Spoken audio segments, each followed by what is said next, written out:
Your seats, and then we'll get started in just a minute.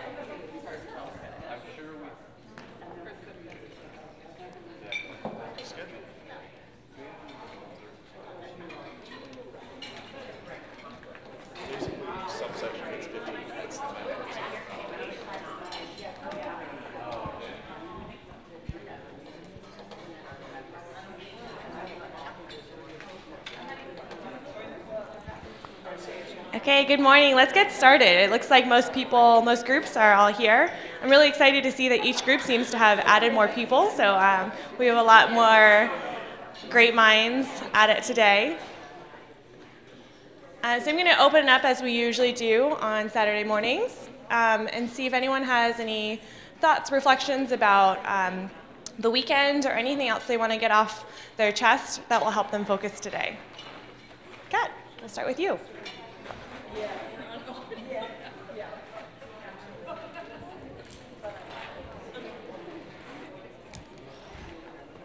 I would just like to say that the public comment that we've been getting over these last few months has really struck home for me on the professional development piece. And this is a significant thing, not just for centers, but for family child care as well. And I think that we need to keep in mind that, you know, all the things that we're requiring of them, and like that one person said yesterday, is that we cannot compensate them for the education and professional development that is being required so far. And our workforce will be depleted even more if we're not careful the way we progress in this. Thank you. Thanks, Kat. Others?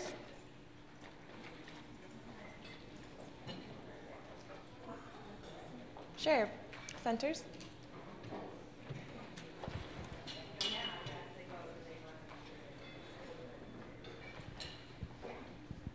Good morning. I woke up this morning thinking about that we don't have quite dialed, and we're still working towards keeping the pipelines open for people to enter on the one side, and being really creative about that. Who are we looking for? How are we getting them? We have some ways that work.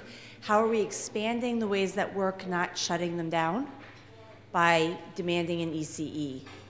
And for the centers, that has been a common theme of trying to get people, you know, if you can hold on to 2 out of 10 that you get in, working in your center, trained up, and able to hold on 2 out of 10, you're doing really well. First of all, getting the 10 in there, but, and then the other piece is holding on to the workforce that already exists, and how are we supporting them to really be able to do what we're asking them to do.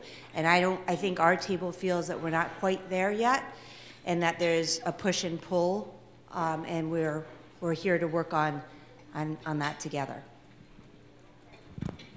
Thanks, Susie. Others?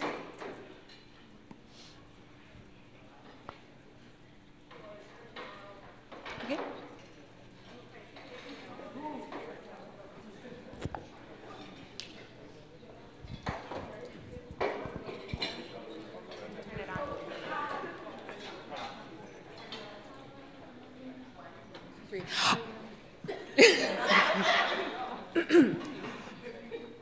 This is only my second day, and I just want to thank everyone whose day it is not their second day, and that you've been here from the very beginning, or even not the beginning. This is just exhausting work, and it's so important, and I'm so grateful. Thank you, Tiffany. And for those of who haven't met you yet, could you introduce yourself?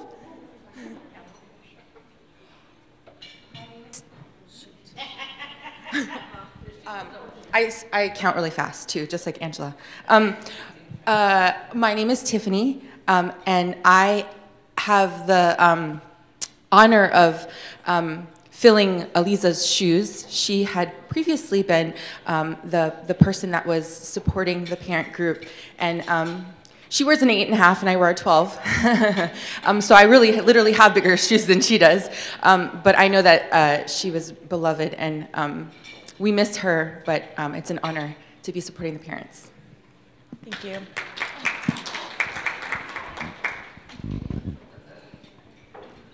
I'm just looking around, making sure, are there any other new members of groups that haven't introduced themselves yet? I think most people introduced themselves yesterday, so. Okay, great. Any other comments from the groups? Katie? So I just wanted to say that the food was really good yesterday. And the breakfast is really good, and I think that it's actually nice to be sort of all fueled up and have that break where you get really good food in the middle, and yeah, so good job on Dell. Yes, thank you, Rachel. You can hear us out there. Thanks, Rachel. So I have a comment, and then I think Zane has one too. So we get, from PCG's perspective as facilitators, we get the really great opportunity to serve you guys and help you throughout this process. And we get to do this across different states, different communities, different groupings of people. And we've just been astounded by Dell's support. If you guys recall, we were supposed to end in November. And Dell's flexibility, and also all of you all's flexibility, and keeping us in a place where we can help support you the best. So I just want to thank you for that. Thank Dell for the flexibility, and let you know that it really isn't something we see a lot across the country. And so Washington's really leading the way. And I know I've said this before, I just want to say it again. It's really amazing. So great work for all of you all. And I would just like to echo exactly what Tina said. I think we made great progress yesterday. I saw a lot of compromise, and I saw a lot of solutions really being hammered out. There's another word for it. Not coming to me. Also, I'd like to agree with Katie, and I'd also like to point out that the best part about Monday's national championship game is that Alabama and Georgia, one of them is going to lose, and as a Tennessean, I'm just happy to see that happen. Thanks, Zane. Anyone else? Anyone from Dell?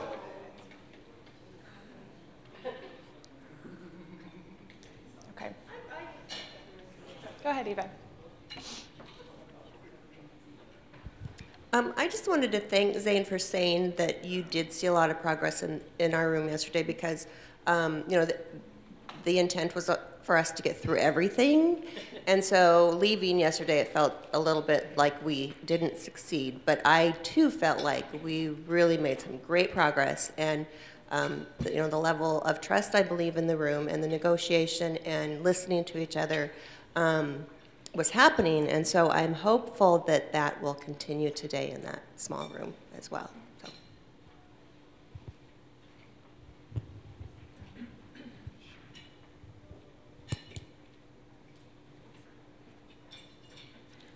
Okay, I don't see anyone else. Let me know. Oh, go ahead.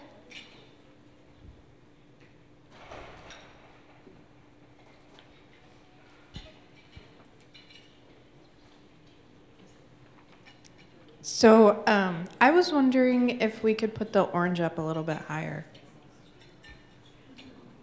I don't know how, but I think that I'm just going to be honest.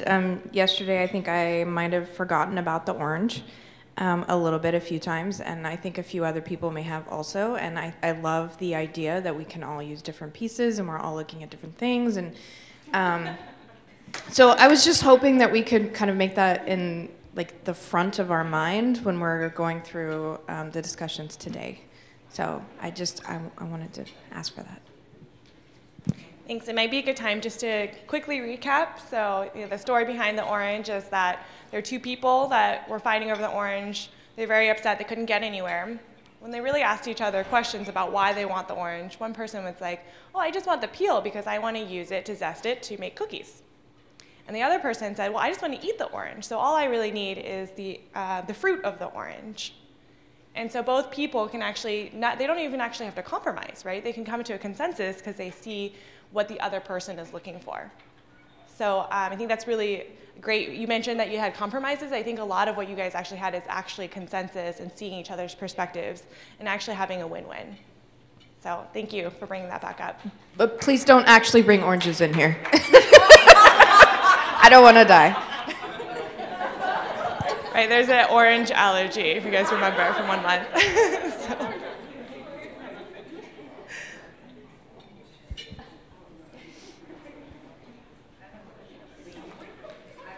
Others?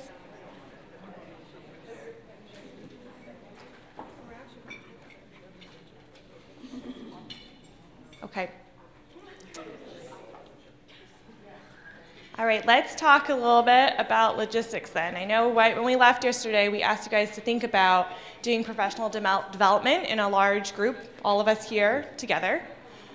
So we had some discussions and we have a proposal for you. It's also printed on your tables. So we want you guys to consider this proposal. We're flexible as always if you want to have a different proposal. But I'll share it with you guys. We'll do a little team caucus, and then you guys can let us know what you think. So there's not enough for everyone, but we just printed some out for you guys to share. And it's also on the screen.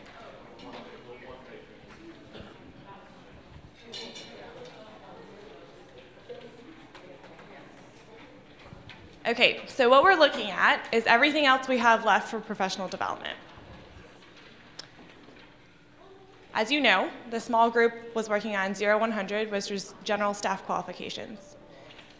So our proposal to you is that we actually start in full group and start with training. So we're hoping that we can table, just for the morning, the qualifications conversation and try to get through training, which we hope is more of low-hanging fruit, so we can make some progress and move forward. Try to get some consensus on 0105, 0106, and 0107.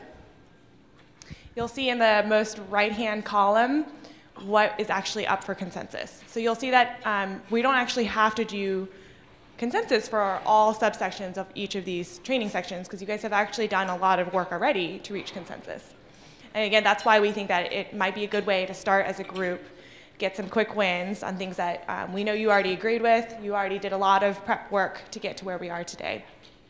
So for example, 0105 only has one subsection you have to agree to.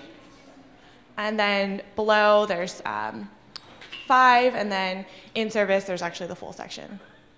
So we're thinking that our goal could be to go through all of training before lunch in full group, in this giant group right here. Originally in the prep team call, you guys had talked about putting these out into TA resolution, but given our conversations yesterday, we think that it's better to have the full group here so you guys can really work together and reach consensus from your team. Okay, so that's the first part of our proposal before lunch.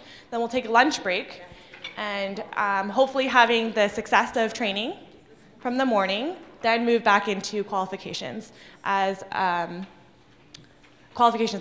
then simultaneously sending out a TA resolution group for the remaining professional development. So we're actually kind of flipping the script here. Yesterday we had the small group out doing general staff qualifications, and we had the large group do program admin. So what we're saying is general staff qualifications will stay in here in the larger group, and the small subset will finish out the professional development that needs TA resolution. So more people will be here in the general qualifications.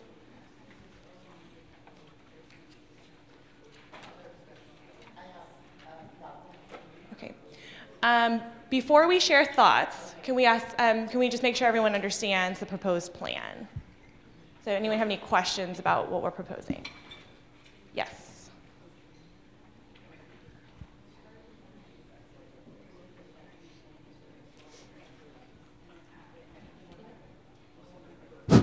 I don't have questions, but did you send an updated master document again last night? Or are we still working off the one you sent yesterday? What you have printed in front of you is where 0-100 group left off. Okay. And then the other document actually doesn't, none of the changes, none of the things that are on the queue have changed. So, Yes. Any questions about what we're proposing here? Okay, so what we'd like to do is have some team caucus time for you guys to discuss this proposal and then come back with your comments and any other proposed changes to logistics. We have a longer team caucus in general, so let's just do a first a 5-minute team caucus to discuss logistics, and then we'll come back and have a larger discussion in team caucus. So 5 minutes on the clock to discuss logistics.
So that's time. Does anyone else need more time? Okay, it looks like Family Home is ready to respond to the proposal. So we'll start with Family Home and then we'll hear from other groups.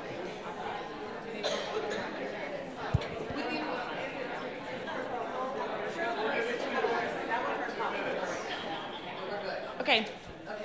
All right, so Family Home's going to start us off with some responses to this proposal. So we are really excited about talking professional development and getting through it this weekend.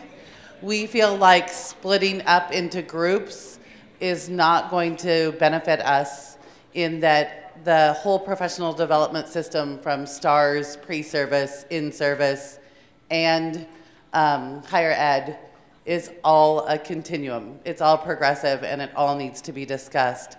I think if we split into groups, when we come back, we'll have a harder time having consensus. So we think that we should do this as a whole team. Okay. Other groups? I do want to point out something Centers asked me about the TA breakouts. They said, is this all one TA breakout? We could always do it that we're tagging in, tagging out, depending on the topic. Just something we discussed. So any other feedback from groups?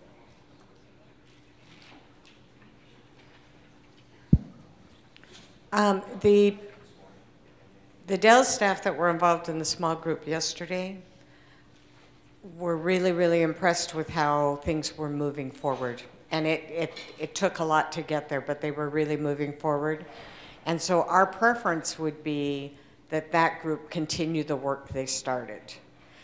The rest of this is fine, however, whether it's in small group or large group or whatever, but I think so much conversation has already happened regarding that group's topic that I would hate to lose that momentum and have to go back and revisit everything when that group has already gone down the path a long way and then could come in and brief us.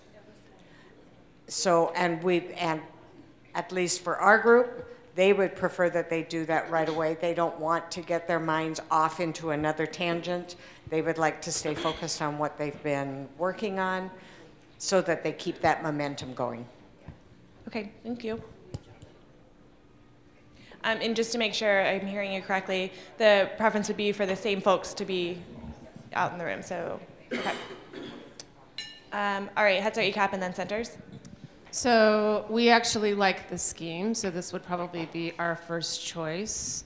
I'm not sure, I wonder if they want to do this staff qualifications conversation continuing. Our concern there is that we're going to come back to the big group and then have to reiterate the same debate. That's our biggest concern with that scheme. But if we did it that way, maybe we could all do these professional development ones up top while they talk about staff qualifications back in the back room. So I'm just a slight change. Okay, Centers. I think that we would concur with Dell licensors about trying to continue the momentum and trying to work that small group through the general staff qualifications if we can move forward on that, and hopefully be able to come back to our teams and brief them enough so that we can move forward and reach consensus more quickly as a large group with the trust that we have tried to develop with one another. We haven't heard from parents yet. You all want to jump in? Okay.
So the parents have, we would like to do, we're with Dell also on that, to get the qualifications part done, and then whatever that we need, else we need to do, we'll bring it back to the big group. Go ahead. So we're also open to having this small group for the qualifications, but one thing we would suggest is that maybe every break or whatever it is, that the folks in that room come back and we have a short caucus where we check in, this is what we've agreed to so far, because I gotta tell you, we've had a lot of these experiences where it goes into small group and then it comes back to big group and we relitigate every single detail. So, yeah, once the TA resolution group decides, we're deciding for our group. Yes, but in order to do that, we need to have some constant check-in process, in my opinion. So that's what we suggest. Parents agree with that. I think your mic's off. I'm just saying that out loud. So my question back is, would you want to do the team caucus during break time or have separate team caucuses? You need separate breaks. And so we'll do negotiation time, we'll take the break and have team caucus. Well, that goes into, what if every hour of negotiation in the small group, Zane will help time it, that you guys go out into a team caucus. And if you guys have other touch points that make more sense, then you can call for that. Actually, Yes. I think it makes the most sense to have that sort of check-in after you've finished a certain section. Okay. Yeah. So you guys can, Zane will be out there with you all, so you can work together as a team to decide when those checkpoints make most sense.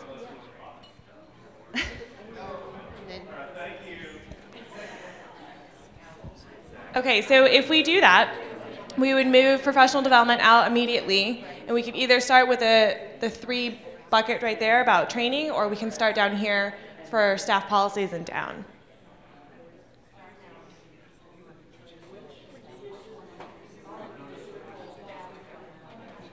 I don't know. Yep. Centers. We would prefer that the small group go now to keep going on general staff qualifications. Yes, so I'm asking what the large group would start with. Either training perfect. or starting with staff policies. And then we'll make a decision. Okay, before we go out, so Zane is gonna set up, but before we go out, I wanna make sure everyone's comfortable with this decision. So it sounds like you need a quick team caucus. All right, so let me say the plan again, and then you'll take a quick team caucus, and we'll come back and make a final vote on our. Okay, so the proposal on the table, 0, 100, the same group that was working on it yesterday, goes out immediately. The rest of the group stays here. We'll make a decision on which of the other pieces we'll start with. And when the small team hits certain milestones, they'll call for a team caucus. Right. I would suggest that the way that this works is that when they finish a section, that they sort of send a scout over here, and then and let us know that they're ready, and then when we are at a certain break, then they can continue to work. We want to maximize the work time, right? Absolutely. So they can continue to work on the next section, but when we come to that logical break for us, then we have the caucus time. Okay. All right, so I'm gonna, just one, unless you're ready to vote now. Okay, so I'm just going to measure consensus on that plan for today. So licensing, all 5s. Centers are all 5s. Head Start ECAP are all 5s. Family home providers, all 5s. And parents, all 5s. All right. Zane's already out in the room, so we'll send out the small group that is working on 0, 100 right now.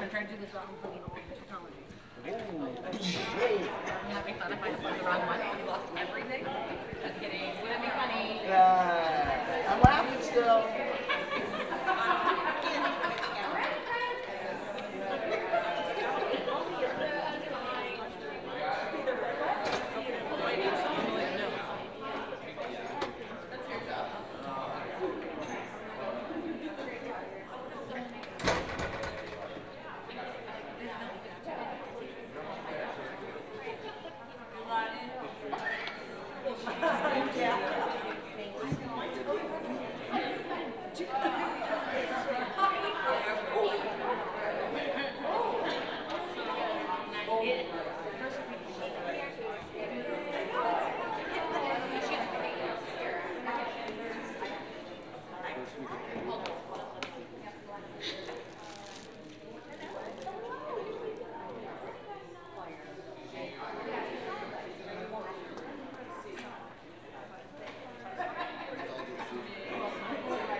For those of you who are still in the room, I'm going to propose that we start at 0110 staff policies. We could also start with training, so up to you. So we have two options. We can start with training, there's 3 at the top, or we can start at these 4 at the bottom. So taking a look at the topics, we can make a vote on which way to go.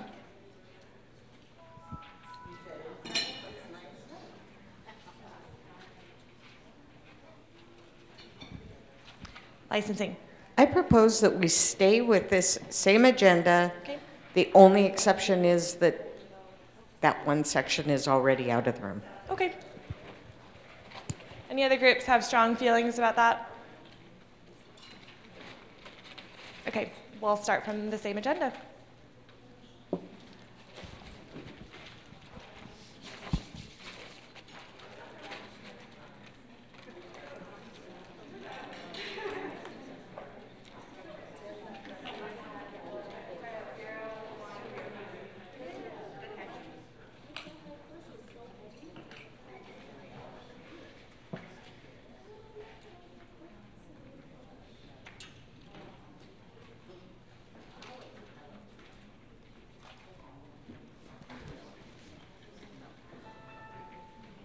All right, so we're starting at 0105. 0105. That's pre-service requirements. And just so you know, we have 1 PD. Can we keep one of you guys?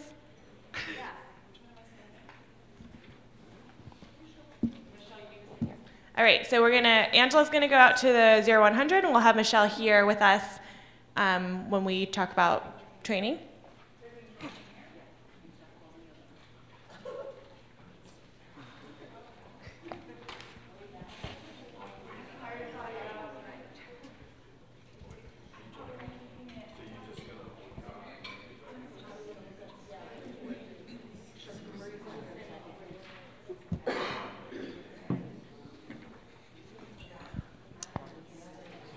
Okay, so we have one Dell technical person that's specific to professional development. We also have Debbie here as a Dell tech writer, just so you know who you can call for questions. Thank you, Michelle. Okay, so if we look at 0105, there's actually only one thing that has not reached consensus, and that's actually just the removal of subsection 5, which is on the screen now. So what happened here is that it was negotiated in large group in June, consensus was reached on the language in June, and the weight was tabled. It's a small group negotiated in September, then it was tabled for Dell tech writers, and at that point, Dell tech writers proposed striking it, and now it's in queue for consensus for you all to accept striking this language. So I'll read the language to you.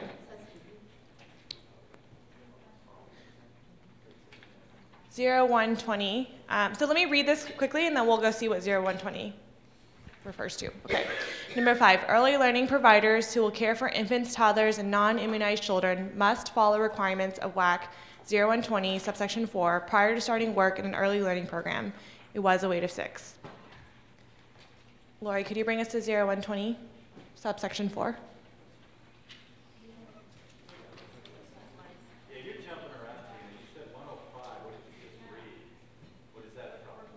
That's 0105, subsection 5.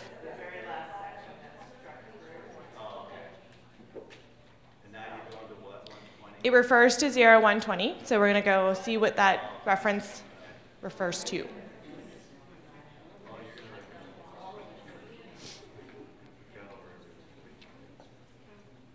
So subsection 4 was what the reference was for.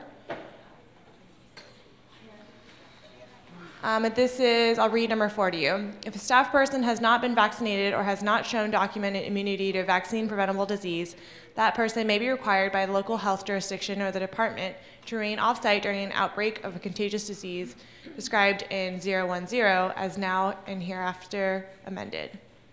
So we actually have to still reach consensus on this language, but the language above was just to strike the reference altogether.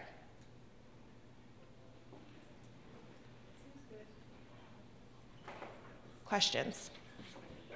Yes, Rachel.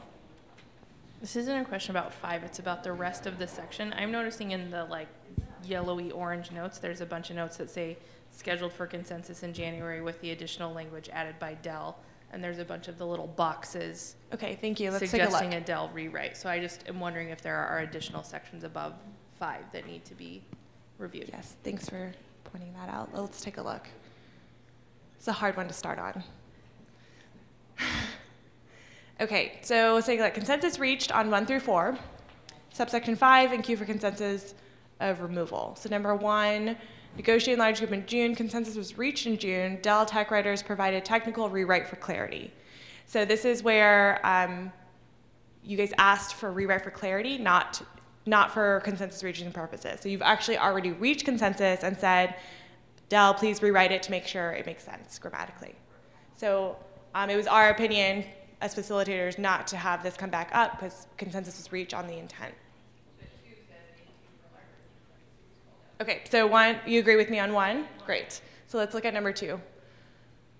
All right. So reviewed by December prep team, scheduled for TA resolution in January. Dell Tech writers provide language.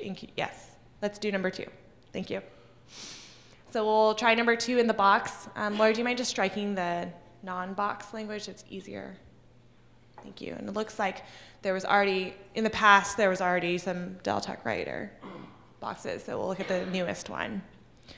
Number 2, early learning providers and household members in a family home early learning program ages 14 and older must complete a department background check pursuant to Chapter 170.06 WAC, weight of 7. So that's changed.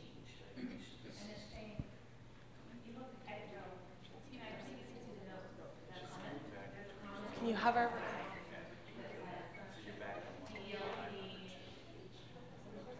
Maybe it's under complete. Okay, Dell PD urges change complete to cleared here. So you can see in the past, Dell Tech did say and clear, complete and clear. The prep team said must complete. And I guess the Dell Tech says the same thing. Where is it different?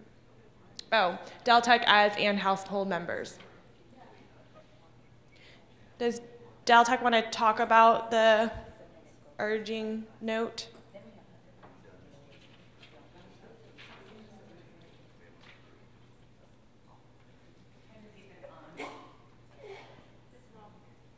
No?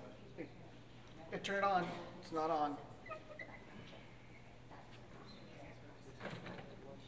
I think just to make sure that when a person is working in childcare that there's a clearance there. So there's several processes. So you not only have to complete the background check, but then you also have to be cleared.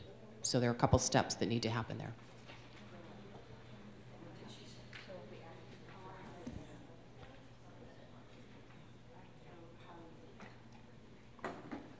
So your Dell Tech, you didn't put that language in here, but the comment says, and so your actual language should be complete and clear. That's that's Del Tech's recommendation. Can we put that in, Lori, to consider? Must complete and clear? Or must clear, either way. Instead of complete, it just be clear. You have to complete it. So, no.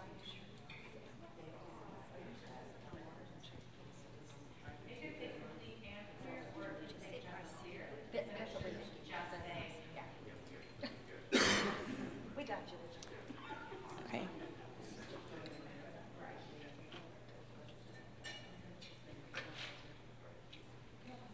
But to clear, you have to have completed it, so you don't necessarily need the word complete and clear.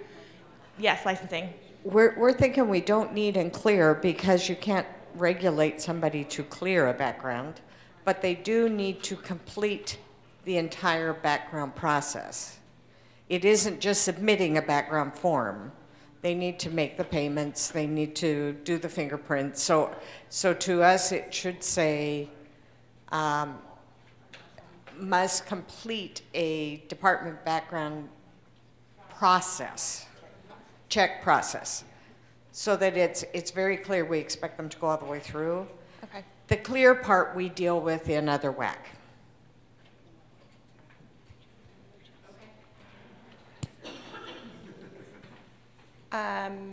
I'm going to call for a 1-minute team caucus, and I'm going to sidebar with Del Tech.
So I'm done with my sidebar. Do other teams need time?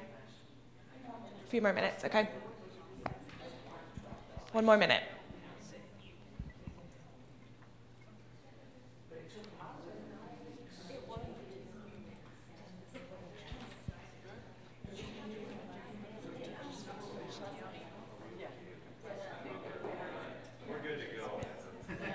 Okay. So just to clarify, my sidebar is to make sure that we didn't copy and paste this incorrectly. So I wanted to make sure that still made sense because there have been so many changes. So all set on our end in terms of what's on the board. So I'll measure consensus on number 2. Family home providers, all 5s, 1 to 4. Licensing, all 5s. Head Start ECAP, 5s. Centers, 5s. Parents, 5s as well. All right, great. That's exciting. You see how many times we went through this one, so I'm glad that we were able to come to a conclusion on that. Okay, so number 3, we're in the same boat. Del Tech writers, oh, I'm sorry. This one, Del Tech writers provided technical rewrite for clarity. So we do not need to bring that. You guys already reached consensus on that one. Brings us to 4. Yes.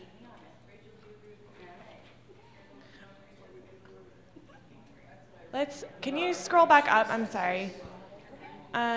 Okay, number 3, negotiated by large group in June, consensus reached in June, reviewed by December prep team, so they opened it back up.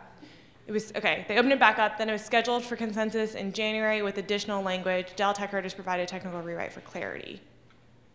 So we are to send this to large group. I don't see the Del Tech rewrite though, because it would be in a box. It's the blue cross out? Okay. All right, so number 3, an early learning providers, including volunteers and household members in a family home early learning program, ages 14 and over, must provide documentation signed by a licensed healthcare professional of tuberculosis testing or treatment consisting of A, a negative TB symptom screen, a negative TB risk assessment, or B, a previous positive FDA-approved TB test and a current negative chest radiograph and documentation of clearance to safely work or reside in an early learning program. Or C, a positive symptom screening or positive risk assessment with documentation of 1, a current negative FDA-approved TB test, 2, a previous or current positive FDA-approved TB test, and 3, a current negative chest radiograph and documentation of clearance to safely work or reside in an early learning program, and a weight of 6.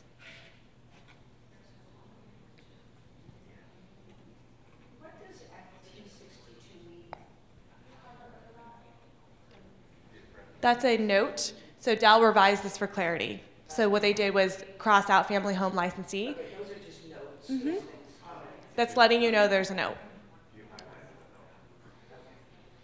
So they, the edit was, instead of family home licensee, it says, and household members in a family home early learning program.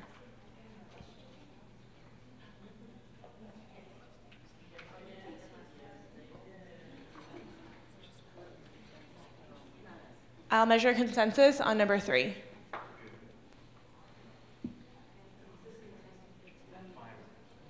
Licensing 5s. Family home 5s. Parents 5s. Head Start ECAP 5s and centers 5s. All right. So number 4. Negotiated in large group in June, consensus reached in June. Then it was reviewed by the December prep team, so it was reopened.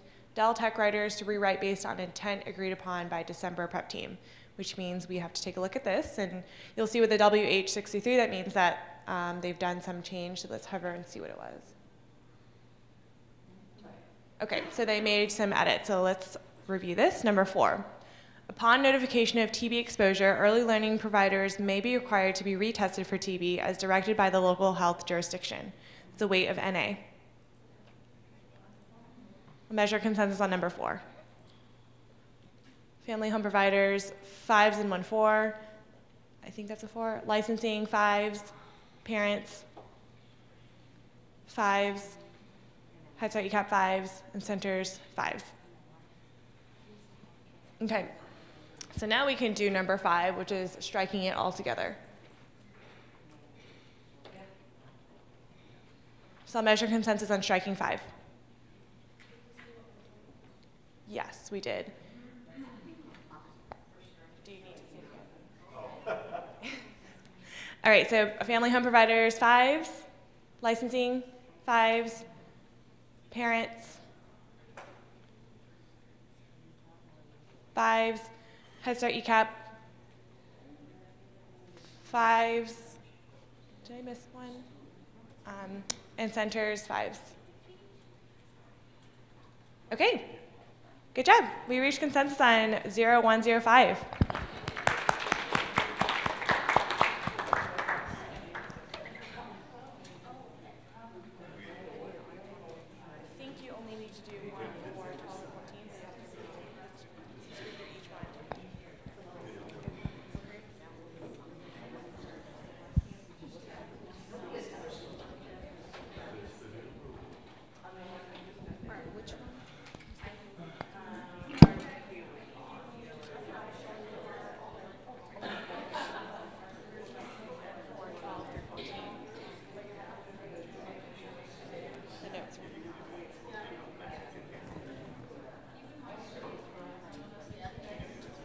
All right, good job on getting through that one. Let's move to the next one.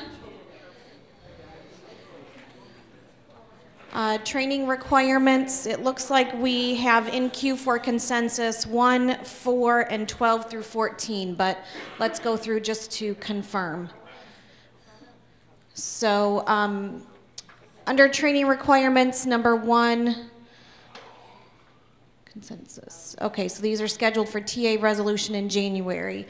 So sub point 1 with a weight of 1 says early learning providers licensed, working, or volunteering in an early learning program before the date this section becomes effective must complete the applicable training requirements of this section within 3 months of the date this section becomes effective, unless otherwise indicated. Early learning providers hired after the date this section becomes effective must complete the training requirements of subsections 5 through 11 of this section prior to working in an unsupervised capacity with children. So the note here, the change looks like the addition of within 3 months timeline was added. All right, so subsection 1, with the addition of the language 3 months with a weight of 1. Ready to take consensus on, or I'll continue reading through, sorry.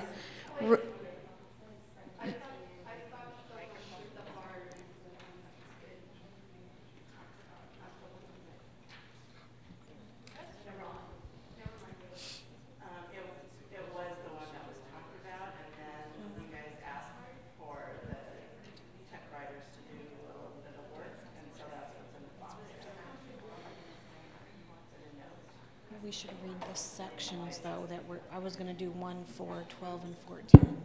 Or should we just take them in here? Okay. Yes, comment from Family Home. Some of this wording looks contradictive. Before the date of this section becomes effective, must complete, and then it says within 3 months of the date of this section becoming effective. So that is it early learning employees hired before it was effective, and then those who were hired after the date? I believe that's where the 3 months comes into play. It's differentiating between the hire date of the early childhood worker.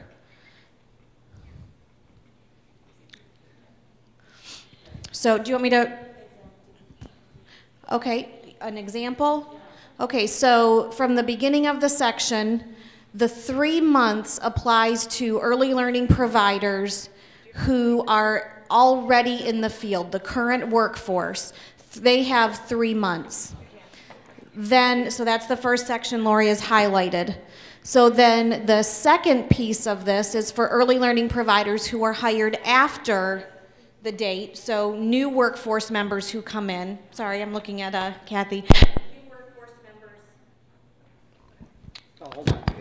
Who come in, the language is specific for them. Okay, no, it's good to clarify. Okay, so since we have a couple in this section, and this is just back to us for TA review, let's go ahead and, if you're ready, take consensus on subpoint 1 before we move on to the next one.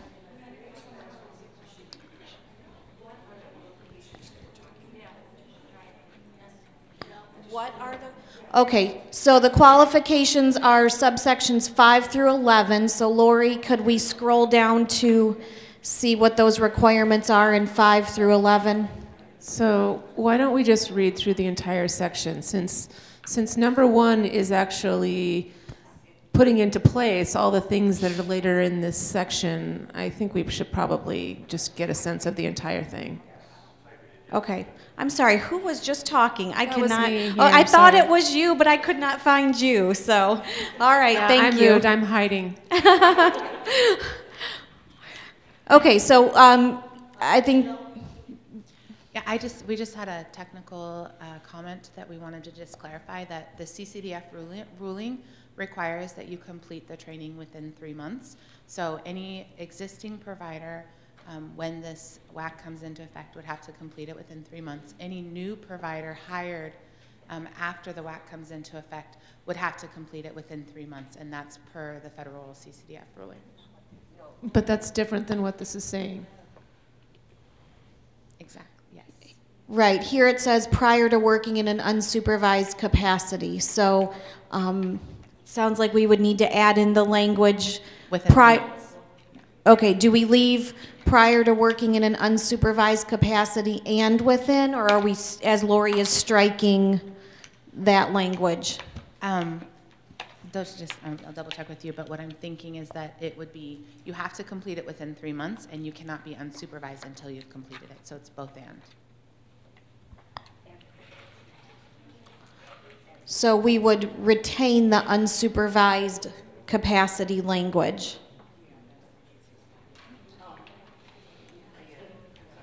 That's okay.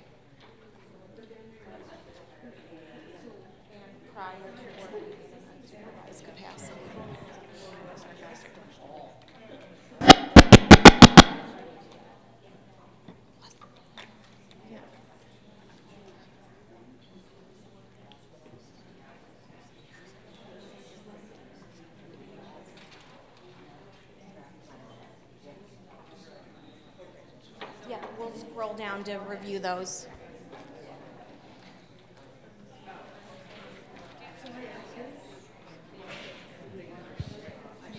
There you go.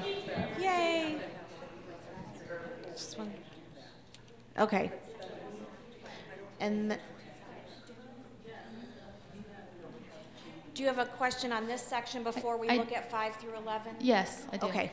So I just want to make sure that we're all on the same page here. So all of our current staff, if they don't have 5 through 11, they can be unsupervised and we trust them. But new employees that come into the field, we don't trust them yet, so we need them to do 5 through 11. It just seems a little like our workforce already may not have some of these things in 5 through 11, but they can be left unsupervised while other staff can't. Is it referring to applicable training requirements? Is that what is covered in 5 through 11? And so even though it isn't explicitly stated in the existing workforce as 5 through 11, it is, the intent is there and it is covered by saying applicable training requirements. Is that correct? I saw a nod from the Dell table. Okay. So while they're looking that up, another comment? So my understanding is that the current CCDF is now being reworked. So this is the question for the Dell team. So we've heard that the current CCDF is actually being reworked. Okay. So we're just wondering, you know, is this 3 months going to stand? Is it going to be changed? We just don't know. We'd like to see the, is it going to be, I mean, No, we would I like think 6 months. I think that's pretty standard. If it were to change, it would probably be even more stringent. It wouldn't be more relaxed.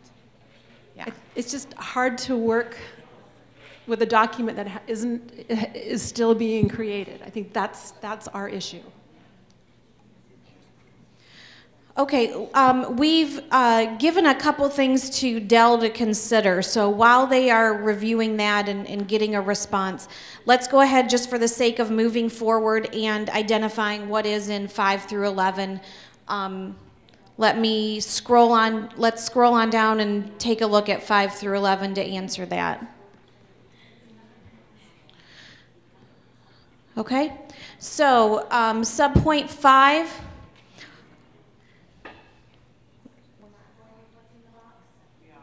Oh, you struck through. I see. Okay. Early learning providers must complete the department recognizing and reporting suspected child abuse, neglect, and exploitation training as approved or offered by Dell according to subsection 1 of this section.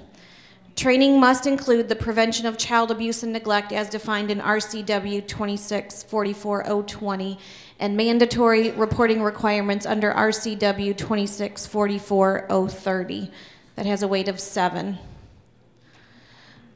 Subpoint 6, early learning providers must complete the department emergency preparedness training as approved or offered by Dell, applicable to the early learning program where they work or volunteer, according to subsection 1 of this section, the weight of 5. Subpoint 7, Early learning providers licensed to care for infants must complete the Department Prevention and Identifying Shaken Baby Syndrome Abuse Head Trauma Training, or as approved or offered by Dell according to subsection 1 of this section. That has a weight of 6. Subpoint 8, early learning providers must complete the Department Serving Children Experiencing Homelessness Training as approved or offered by Dell according to subsection 1 of this section. Weight of 5. Subpoint 9, licensed applicants and early learning providers licensed to care for infants or toddlers must complete the Department's Safe Sleep Training as approved or offered by Dell.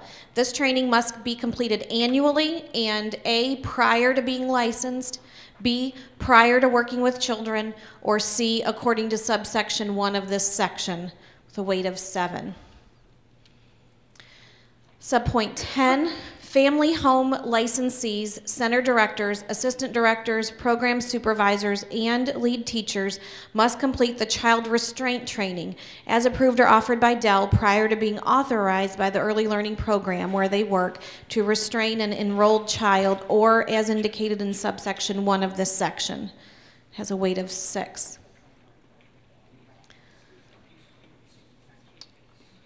And number 11, family home licensees, center directors, assistant directors, program supervisors, and lead teachers must complete the Department Medication Management and Administration Training as approved or offered by Dell prior to giving medication to an enrolled child, or as indicated in subsection 1 of this section. And that has a weight of 6. So subsection 1 referenced 5 through 11. We've covered those specific training. Yes, Tina? Okay. Okay, so we've just taken a look at what's included in there. I see the question from Family Home. Let's allow Dell to give some clarification. To clarify so that you all know, all of these trainings are currently being rewritten into Child Care Basics. So it won't be Child Care Basics plus all of these. It will all be wrapped into one package. And for current providers, so like once this comes into effect, that will be the case for any new person coming into the field. The Child Care Basics will have all these. For current ones, we're basically going to say more or less Child Care Basics right now covers it. And because this is a new requirement, we're going to allow the Child Care Basics to fulfill that requirement for existing providers. In addition, I would say the trainings would be highly recommended, and they also may be referred, like if you have a licensing violation or something like that, so they'll still be available and accessible, but existing providers, you won't have to do extra training. Okay, thank you for that clarification. We had a comment from Family Home and then Center. I have a quick question. So are the weights weighted under Child Care Basics? No, there's no weight on Child Care Basics?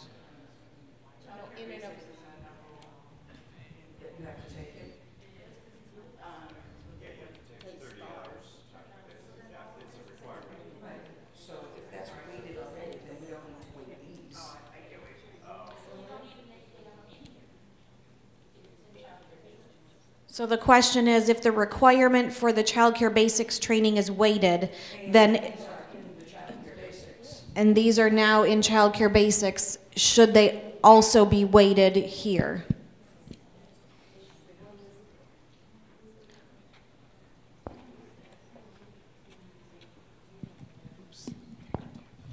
Can I propose that we make a note of that and use it as we do our crosswalk into duplicated weights, rather than to, I'm not disputing it, it needs to be looked at. I just don't want to spend our time hashing something that we may not have an answer to. Okay, so that point yesterday of duplicative weights was raised, and we discussed and decided we would look at that duplicative weighting across all sections and subsections. So the recommendation is to include this as part of that analysis. Okay? And then you had another question, and then we'll come to Center. Just a comment is that if what I heard was correct, that people who have already had the child care basics and people who are already doing care, they do not need to retake these, but it's recommended. So can there be a note somewhere of that, so when providers look at this, no matter how it's rewritten, that existing providers don't think that they have to take this stuff if would be an implementation policy, not a rule. Sorry, am I not on? She needs a horn. She said that would be an implementation policy and not a rule. Okay. And yes, thanks for your patience. Sure. We'd like to suggest that since this is in number 4 of this section, that you need to take the child care basics training, that the rest of it be stricken.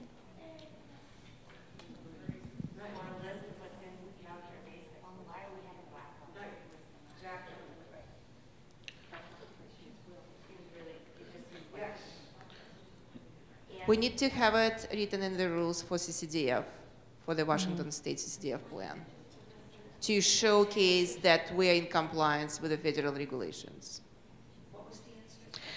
The answer is that this is part of the state CCDF plan, and so it has to be reflected in the regulations to demonstrate compliance with the state CCDF plan.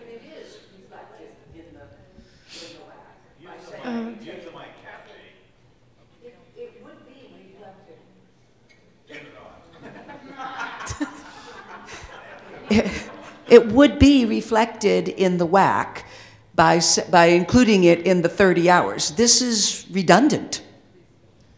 So I wonder if we can, if we do, oh, sorry. Let's have Dell respond to that first. Yes, I just would like to address that Child Care Basics is only for particular roles. So in our WAC currently, it has center directors, assistant directors, the licensed applicants, program supervisors, lead teachers, and assistant teachers and aides. But there are other people that may be working in the program. So CCDF talks about caregivers in general, not by role. So the Child Care Basics is only for particular roles in a program. So if you're not an assigned role per WAC, then you would still need that training. I hope that clarifies a little bit.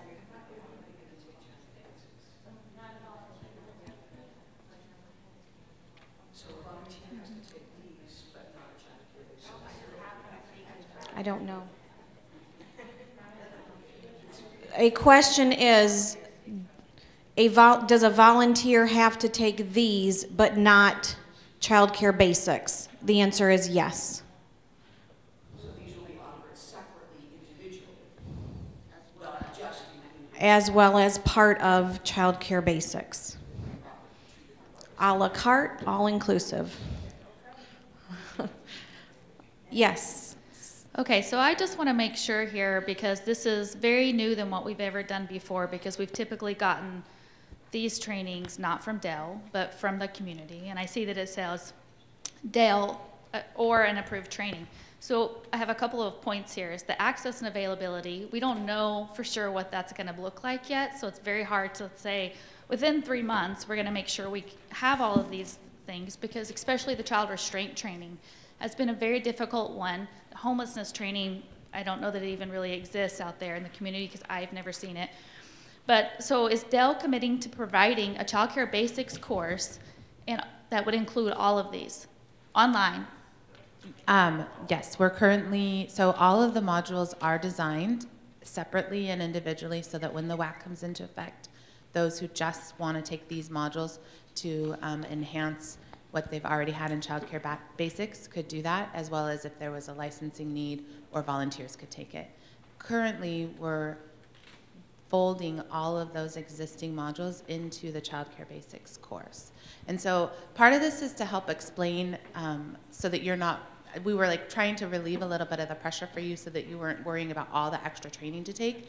But it is also, I will say, a little bit more, we're kind of getting into policy and implementation, and I'm just trying to help you understand how it will be implemented, but it still has to be the way it is in the WAC because of the federal ruling. So one more follow-up question. The child restraint. The CCDF federal ruling, sorry. So the child restraint training is going to be okay to do online? Because I feel like that needs to be an in-class training that would be offered. Right, thank you for catching that. That is the one that will be separate. And if you also see the child restraint training is only going to be relevant for directors and lead teachers, I believe. Like, so basically it would only be those roles that could have the training and have that capacity. Or anyone that needs to restrain at any time. So someone within your center. It could be an assistant or anyone else.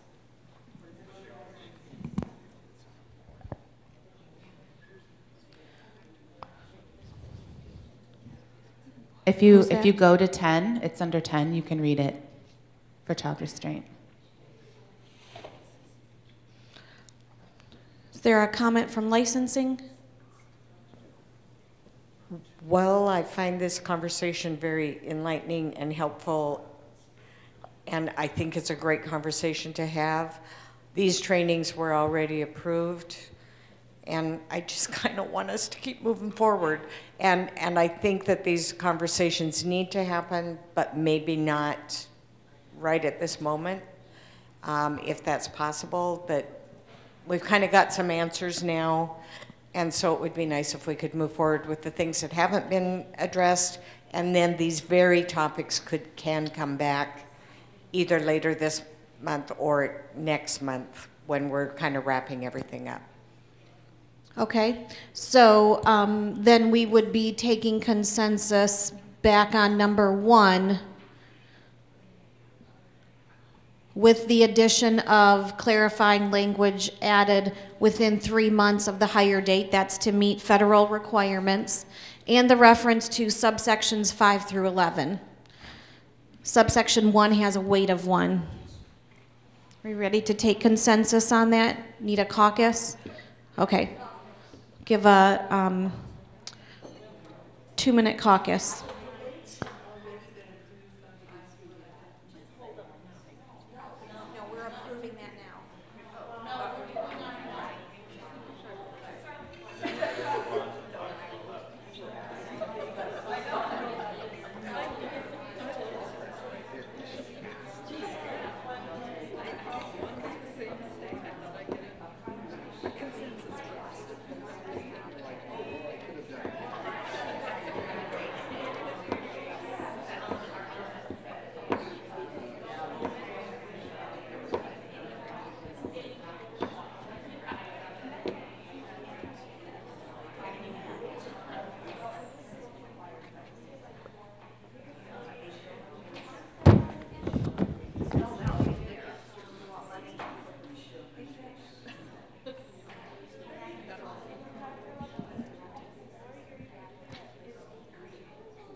All right, let's reconvene, please. Just as a reminder, what we are doing right now is getting ready to take census on subpoint 1 with a weight of 1, reference of 5 through 11. We are not negotiating at this point 5 through 11. We've already agreed upon the weight for each of those. Okay? And can I just remind that we've already said that we think the weights need to be crosswalked, and so that's contingent on this. I mean that we're basically looking at language because the weights have to be considered. The weights crosswalked or considered for duplicative? Duplicative okay. is what I mean. All right. Yeah. Okay, so let's try to move to, yes, center-based. So after we've spoken to one another, we are really stuck and we need your help. We do not think it is physically possible for us to get this done in 3 months due to rural and other barriers to being able to have access to the training. We cannot guarantee that we can do this, so we don't know how to move forward. Did I hear there was a web-based component to that?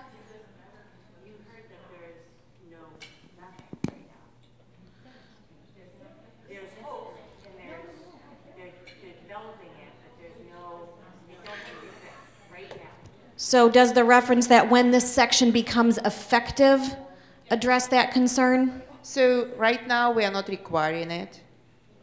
The WAC will be implemented in 2019. So the training already developed, and I think it will be better to maybe explain it. There are different modules, and just think about child's constructor right now. You can take whatever modules you need to take by your role and by your status. That's how we developed it. So if you're all required to take this subsection of modules, it's how you will create it for yourself. And if your staff role are required to take a different subsection of the modules, it's how you will help your staff to understand what particular modules they must take. The modules are already developed. So everything that is online is developed. The web-based system is in, we're redesigning it right now, but again, we have 2 years ahead of us to make sure that it will be working, and we are a couple of months behind in making it work. So it will be working by 2019 for sure. We don't have to worry about it. And I will agree with licensing team. For some reason, we are focusing on implementation part versus on the rules.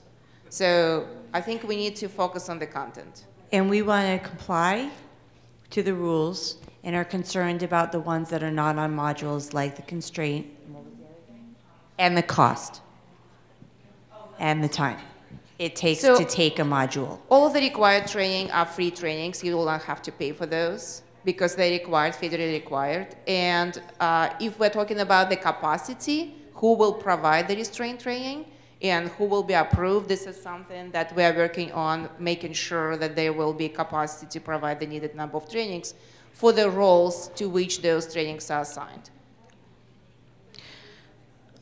Okay, so let's take consensus on the language of subpoint 1. We ready to take consensus? Licensing is?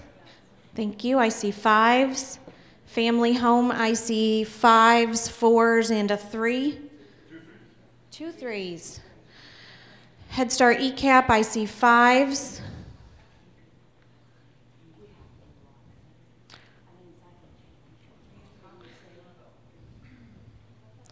Parents and centers, you need a 1-minute caucus.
Okay, that's our alarm for our time being up.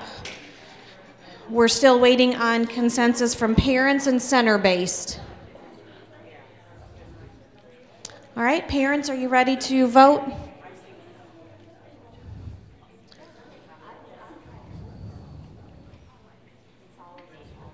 Okay. All right, from parents, I'm seeing 3s all around. All right, and center-based. Seeing 3s. Are 3s on both sides? Okay. All right. So first, let's hear from Family Home, first with the vote, and we had some 3s here. My concern is that we're voting on something that, again, the crosswalk has not happened, and so making this decision with an unknowables is could be problematic. Crosswalk, you're referring to the weights? Correct. Okay. All right, thank you. Parents, would you like to give a comment? So our concern is we're voting on something that is contingent upon this training, but the training isn't up and running yet. So, and then you're expected to have this done within 3 months, but what if there's accessibility issues? What if there's, yeah, what if it's only online and I don't have online access? So I don't know if this is something that needs to be parking lotted that, yes, we're okay with it, but it's kind of hard to be 100% okay when we don't even know what the training and how you achieve it exists. Dell, would you like to respond to that or hear from center-based and then respond in closing? And hear all the responses. Okay. Okay. We're going to pass the mic around a little bit because I think we all have a little bit of comments. One of my main concerns is it's great if you guys are going to provide these trainings and the cost of the trainings, but if I have 50 staff and they all have to take 10 of these hours because they've never existed before, in 3 months, that cost to me is going to be more than I can bear. So it's going to be more than I'm going to be able to afford for the staff time for those for that cost. So that's a little bit hard to swallow. And I know you're saying that it's going to be free, but Child Care Basics is in the WAC right now, and it is currently not free. So I just am concerned that while you're saying it's going to be free now, that may not be the reality in the future, and also just the availability, because my staff in Pullman, we don't even have fingerprinting in Pullman. We have to travel an hour and a half away to get our fingerprints done. So what is the reality that an in-person training like child restraint is going to come to Pullman, and I'm not going to have to send my staff an hour and a half, 2 hours away to get this training done within 3 months, that it's going to be available for my entire staff to go get this training done within 3 months. So, and that it's, not going to be at 2 o'clock on a Thursday afternoon that I'm then going to have to find subs to cover the classroom so that I can send my staff within the 3 months. So I just am concerned about availability for our staff to actually get it done in the more rural areas. I'm concerned about the cost and the prohibitive nature of having to require the staff to take this. It's fine if Dell can provide it for free, but the labor law requires me to pay my staff for their time if it is work-related. And so I'm very concerned about the hours, the time and a half, the sub-teachers, all that involves. And I also have the same concerns.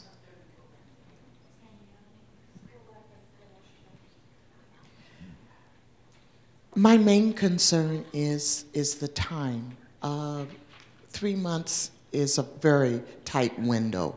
And so I've actually changed my probationary period from 90 days to 6 months just to make sure that my staff gets all of the required training that they need. So that's the concern. It's going to be really difficult. 90 days is not a lot of time for training when you have to staff in and also pay for.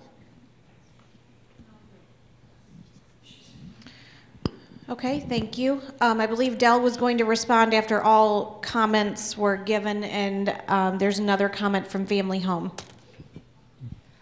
Didn't Dell already state that current providers who have already had the child care basics are going to be exempt from this? So it would only be your new hires from the date it comes into effect that you would have to do the 90 days.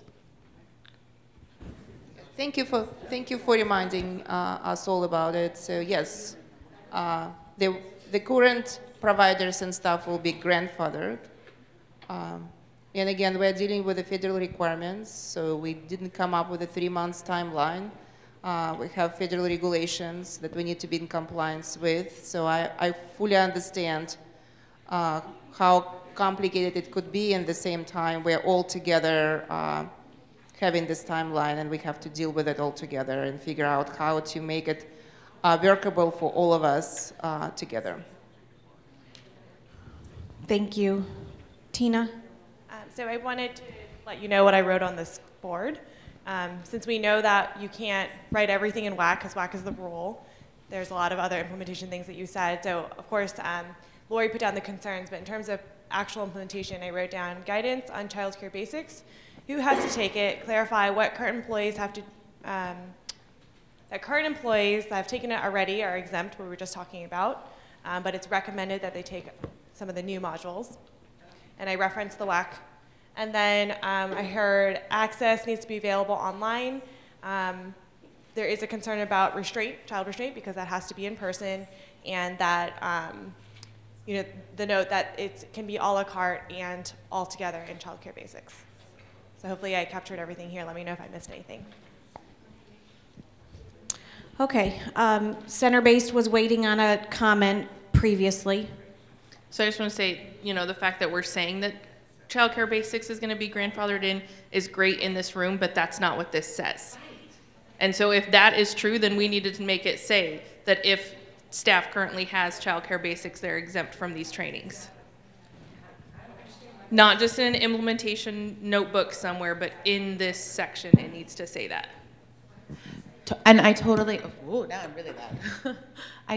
And I get what you're saying, and we said or DEL approved training, and that was intentional so that it wasn't forever tied to child care basics, but that we allow flexibility within our rule to, so our implementation and policy can have flexibility.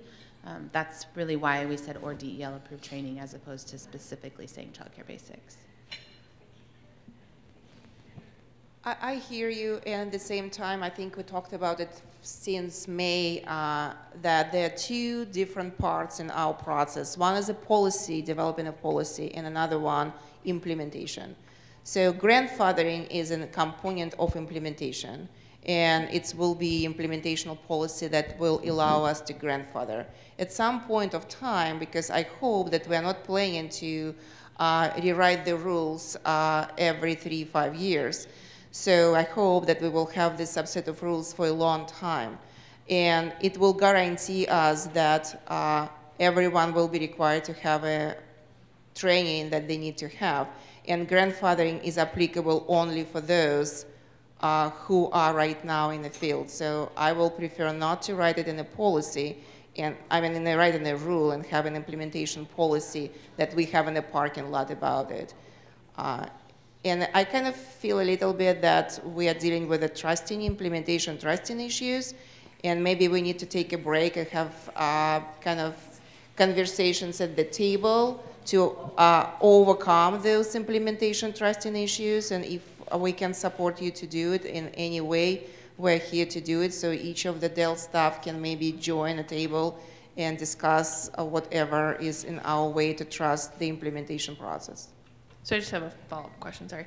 So is that implementation piece available for public review so that we can see that all of this stuff that we're talking about in this room is there? Absolutely. I just want to make sure we can look at that document and well, see absolutely. It's what I believe it's what we all agree, that it's what we will do as soon the rules will be completed and we will start following the rules. It's where we will get to communication, implementation, training, that we will have. Yeah, I mean, as long as we can see that implementation piece that says that childcare, like, you know, that kind of stuff, that we can see that what we're talking about in this room is something that we can review and see as our staff and business business owners and stuff. Absolutely. Thanks. Okay, so before, I appreciate that offer to have Dell staff join each table to hear some comments and to help with that implementation question. Before we consider and do that, I have two comments. First, Family Home, and then Head Start ECAP. So we don't really need to do that with Dell. What I would suggest, though, as an implementation idea that we came up with was the subpool, right? I heard 2, 3, 4 maybe comments about not just the cost for the trainings, right, but the cost for the subs while your staff are at the trainings, especially like the one example was 50 staff. And right now the subpool is limited, as I understand it, to the Early Achievers 3, Level 1, 2 process. The expansion of the subpool to include this as another category you could use to have the state pay, right? You drop money from the subpool. Now, you know the union under labor law is going to bargain that, but the other groups don't have that, and it would be potentially a legislative issue right now to get the funding from the legislature. Yeah, so put that in the parking lot. Oh, she is. Okay. Yes, we'll conclude comments here and then go to Head Start ECAP.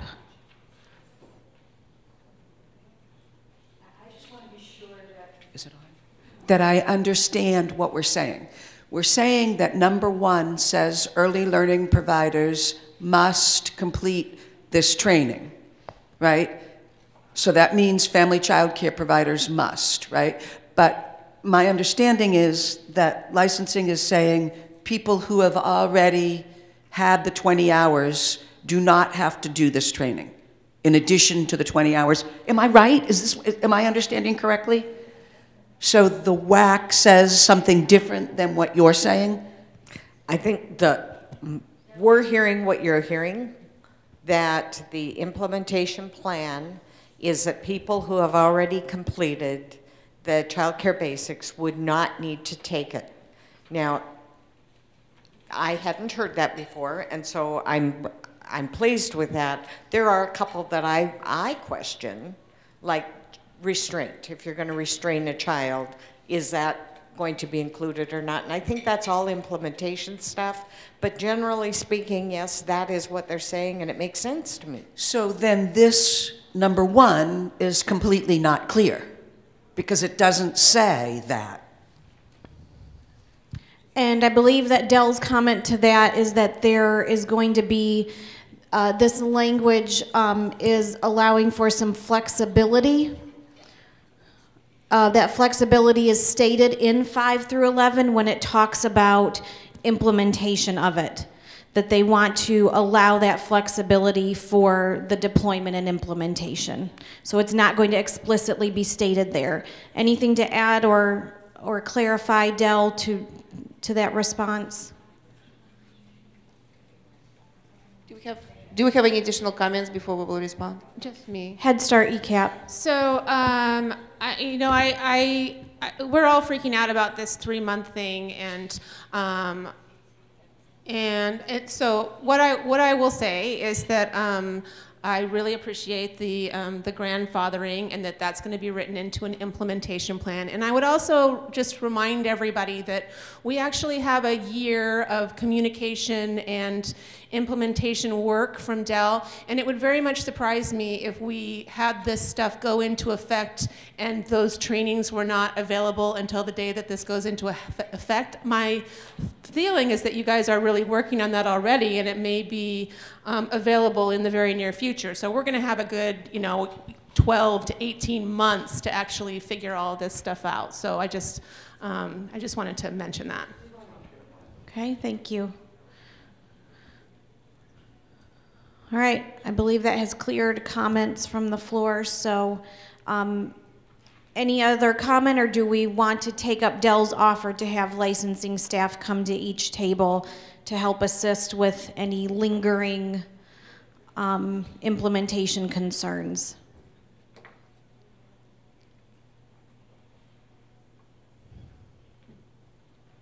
That's the quietest I've ever heard.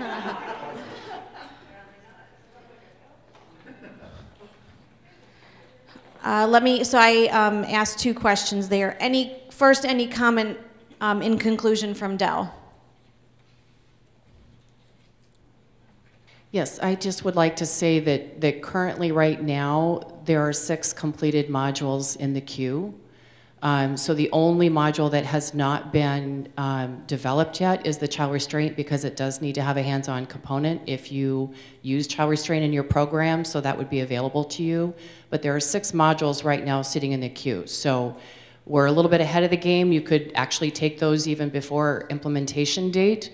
So I want to assure you that we have reviewed them, they're ready, and I'm thinking January is the end of January of 2018 at the latest, we can release those so that you can look at those. So they have been developed and are ready. It's just a website technical thing that's getting worked on right now, and as soon as that's ready, then we get to launch them all. I don't know how to talk about all that stuff, though, because that's totally not my world. Okay, so we did take consensus. We have listened to all of the comment that was provided. I did not see anyone stepping up or any tables indicating you wanted to take advantage of a sidebar with licensure. So all of that settled, then let's move on to subpoint 4. All right. And we previously read it, but some time has passed since then, so very quickly in recap, this is the requirement for specific listed positions to complete child care basics training prior to be given a license, prior to working unsupervised with children, or within 3 months of the date that the section becomes effective, if already employed or being promoted to a new role. That has a weight of 5. Okay. Let's take consensus on subpoint 4 with a weight of 5. So just a note, so this is not part of the ones that we're reassessing the weights on, right? This is a legit weight. The other ones, 5 through 11, weren't we going to have a sort of a... We need to see whether or Okay. not they should be addressed separately or all in here. Okay. Mm-hmm. Okay. I believe I saw maybe licensing moving to begin the voting. All right, thank you. All 5s. Head Start ECAP, 5s. Parents, thank you. 5s and a 4. Family Home, 4s and a 5, 5s. All right, and center-based. Yes, 1 minute on the clock for center-based.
Center-based, yes.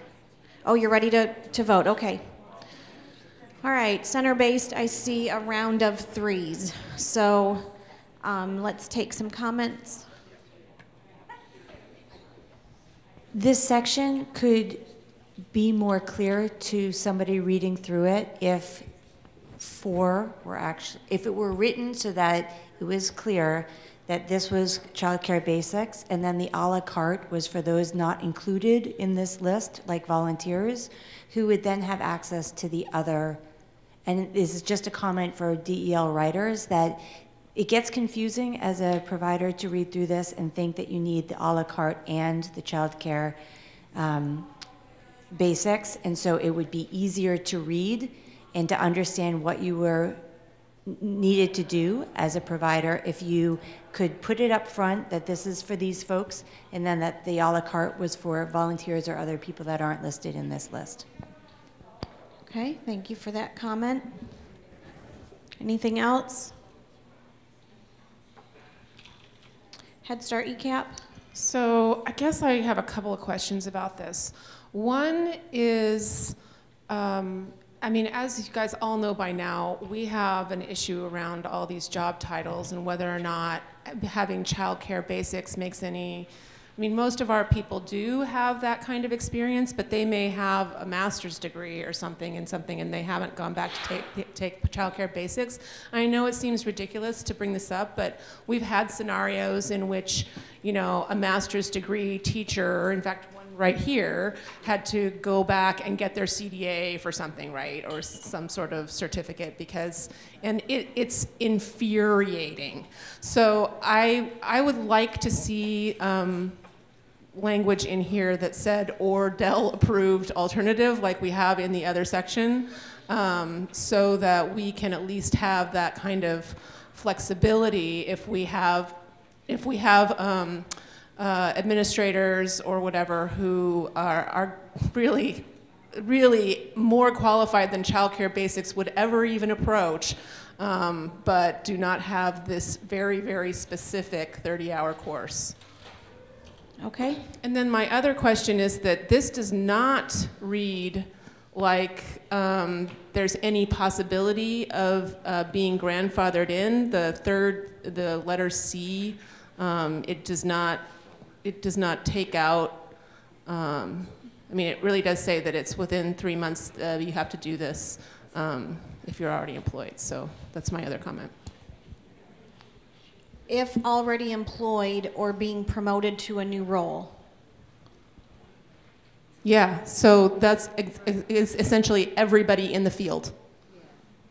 Okay. And, you know, for us, it probably affects us more than anyone because, you know, our folks have AAs or whatever, but they haven't necessarily gone through childcare basics. Or they have BAs, but they haven't done childcare basics. Okay. All right. Thank you. We're documenting that. All right. We are to our break time, so we're going to stop here. When we come back, we will pick up at 12 through 14. Enjoy your break.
Heather, could you ring the bell, please? All right, thank you. So we're going to move from break straight into team caucus, so you can hear from your 0-100 small group. So we'll do 10 minutes of team caucus right now. Thank you.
But then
Hi, everybody.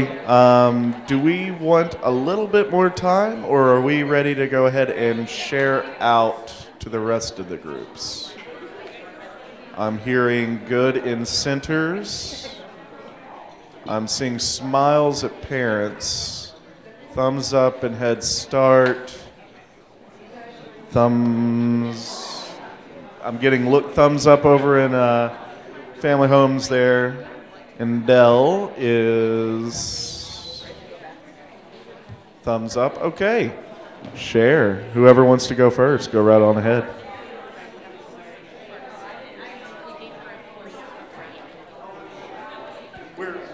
We're going to go back, but we're going to share. We're going to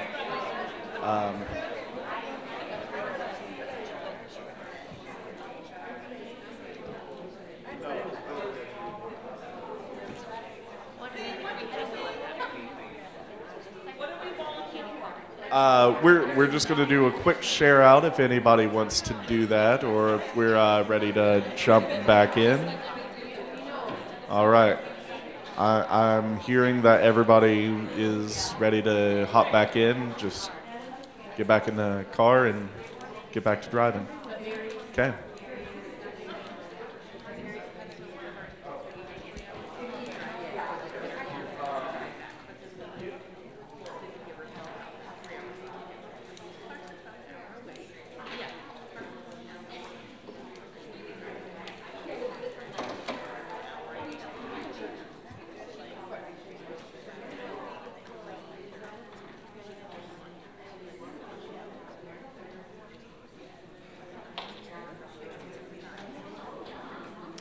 Okay, we are reconvening, and we are picking right back up on subpoint 12.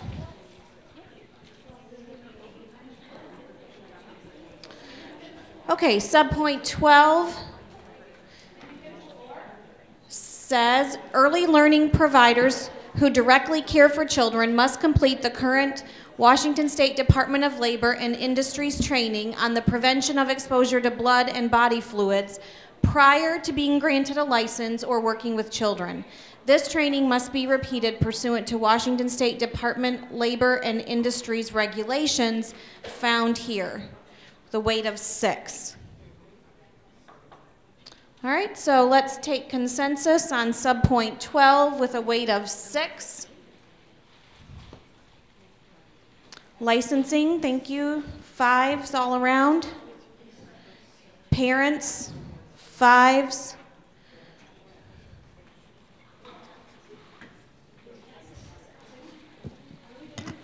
Comment from Family Home? Question. Is this the same as a bloodborne pathogen training that we get through first aid CPR? So this needs to be taken annually? No, our CPR first aid training is every 2 years. Okay, thank you.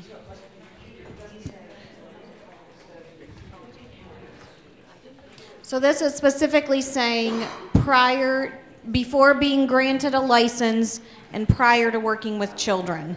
So new hires coming in, it applies to, and before you can get a license, is what is explicitly stated here. Yes. Necessarily have to be taken through the labor and industries? I mean, couldn't you just take it with your CPR first aid training? And I would propose that maybe we could have it be every 2 years, just like the CPR and first aid, instead of every year. Then it would just fall into that. Because that's who teaches ours, is the same person.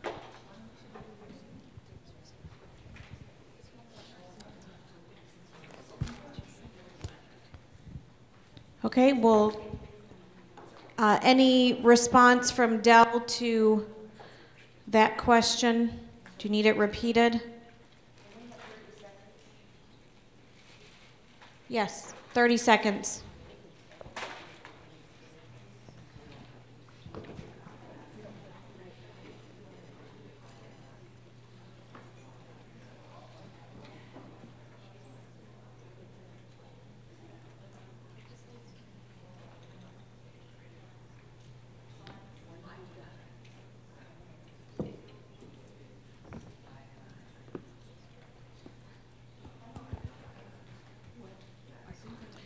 Okay, licensing, are you ready? Another minute?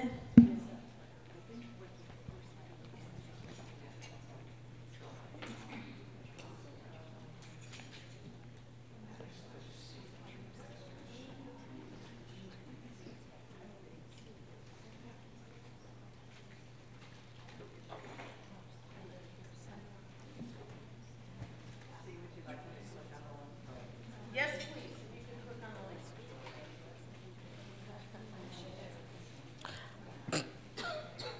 I would like to sidebar with our Dell TA folks, please. Okay.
Okay. So I haven't kind of thought through how this could be written, but basically what the intent here is that the bloodborne pathogen training be compliant with labor and industry standards and be done as you know, whatever their recommendation is in terms of how often it has to be redone. So, you know, I think probably it was written this way because we know that they meet their own standard and would provide it, but if there is a way to tweak this a little bit that says to meet their standards and to repeat it as required by them, then I think we would be okay with that. Okay. And if I'd like to reiterate is so that as approved by, you know, in the other ones where it says provided by Dell or approved by Dell, so that the ones that we get with our CPR first aid training would be considered, if it meets that same criteria, that that's sufficient. It just needs to meet labor and industry standards. Okay, I believe Center Base has a comment. Yeah, ours is just the same, that we feel like it needs to say this training or an equivalent training, and we're just wondering how to prove the equivalency with L&I. And I just went on that website and it does say annual, just so everybody knows that it has to be repeated annual. Okay, so with that additional discussion and those comments added, let's take consensus again. We were still waiting on consensus from two groups, but I think in light of that discussion, let's take consensus on 12, the weight of 6. Licensing, 5s. Head Start ECAP, 5s. Parents, 5s. Family Home, 5s, 3s, 4, and center-based is blocking. Unless it says there's an equivalency to the Washington State Labor and Industries training, we're not willing to pass this. There needs to be an equivalency built in, that it doesn't have to be this specific training.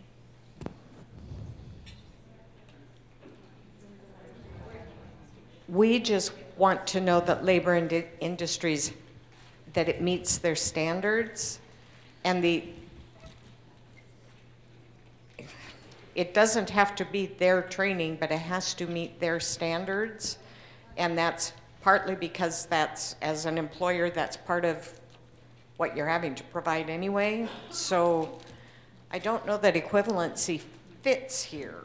So I think we would propose that we edit this language to say early learning providers who directly care for children must complete a prevention of exposure to bloodborne fluids training that meets labor and industry standards prior to blah, blah, blah. And if we can just change that language, and then we can vote. Okay, we'll give Lori a moment to capture that and then take consensus.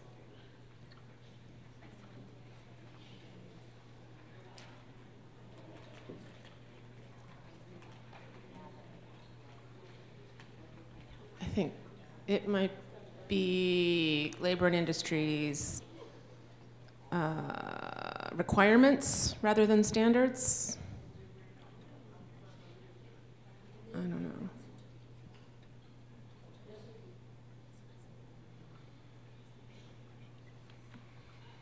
Okay, so with the strike through for the specific mention to Washington State Department of Labor and Industries training, and the additional language that the training meets the department's requirements, let's take consensus as it is written with a weight of 6.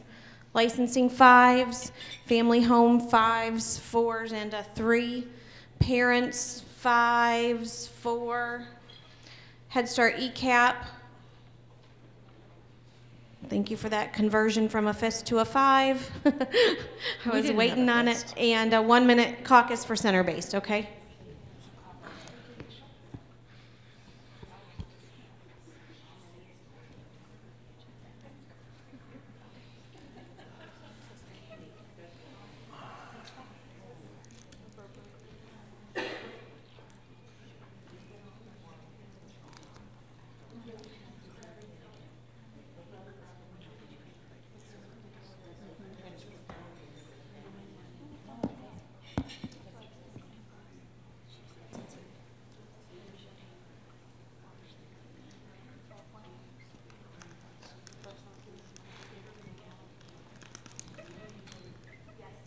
So we would like it to, instead of saying working with children, to repeat the wording in like number 1 that says prior to working in an unsupervised capacity with children.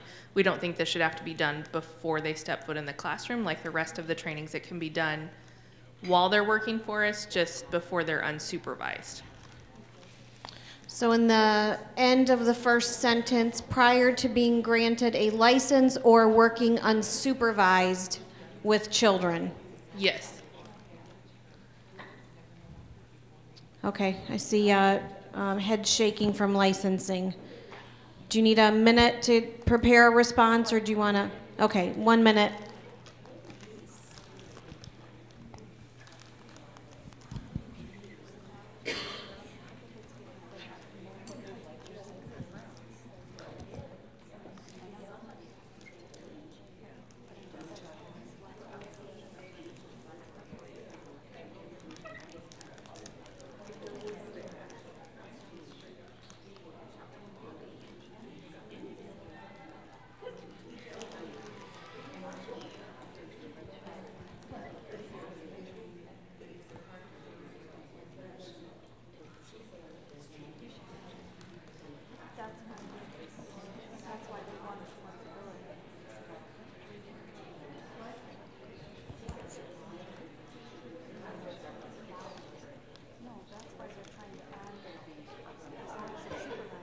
A comment from licensing. Labor and Industries does not allow for a differentiation. It's pretty clear that all people working with this population must have had this. And we need to know that our providers are able to, I mean, whatever role they're in, that they can respond in the event of an issue appropriately. But it is a Labor and Industries requirement. Okay.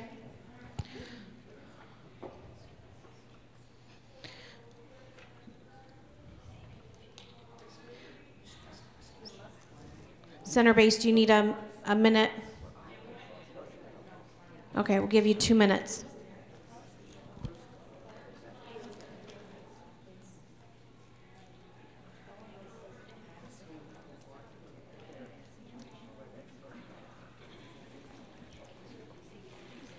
So,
Center providers are going to sidebar with Dell, so I'll put 2 minutes on the clock for that.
Okay, let's reconvene unless centers and licensing.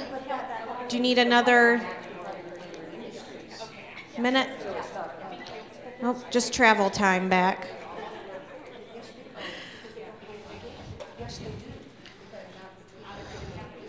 Okay.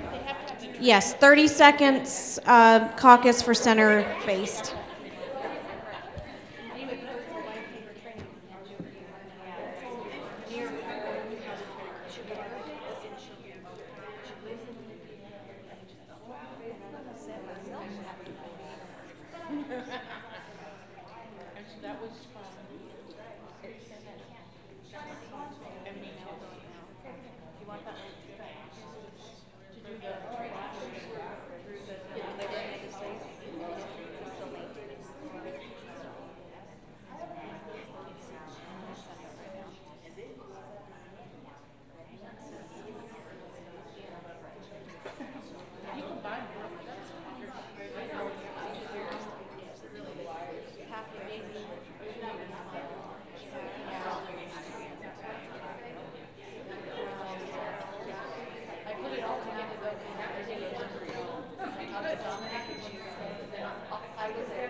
Back together, please. We have a comment from center-based.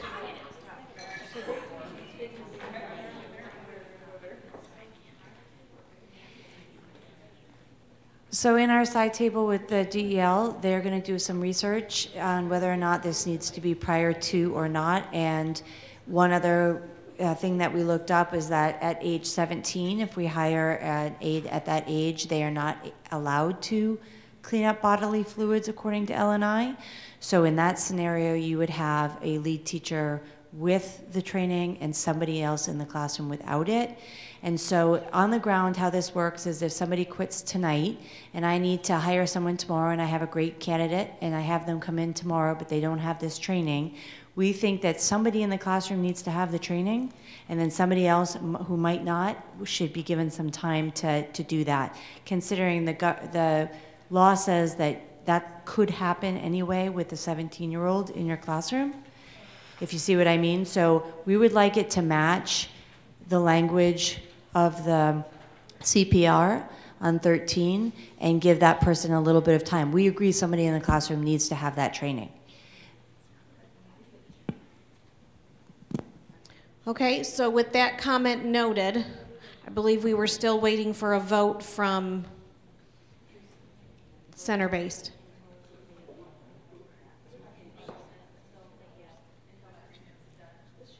Okay.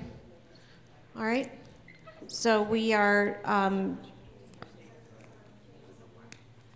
okay, so the proposal is to table this until that research is done. So that is the new proposal on the table for consensus. Head Start ECAP comment? Yeah, I just don't know if we have a whole lot of flexibility here because the L&I WAC is specific around you must make sure all employees with occupational exposure participate in a training program. And I think it's prior, right? Isn't that down here in a little ways? It's prior to, so I'm not sure how much flexibility we have on this.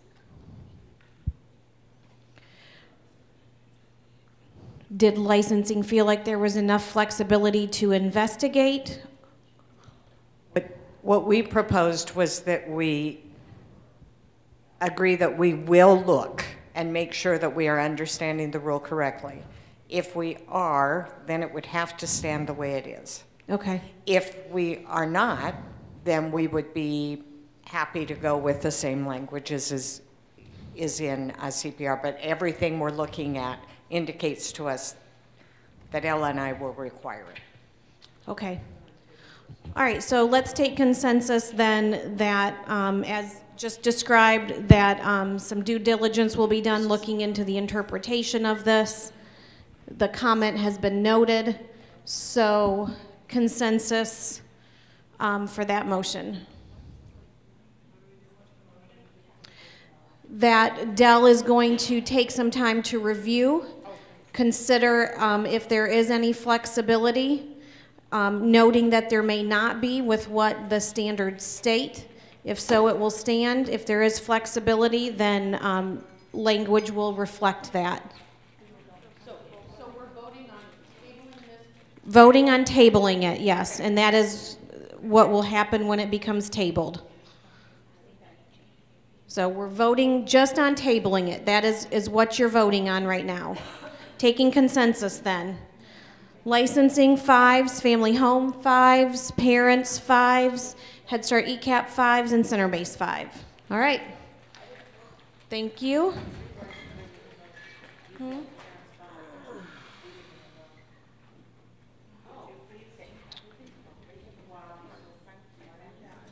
Okay. Thank you.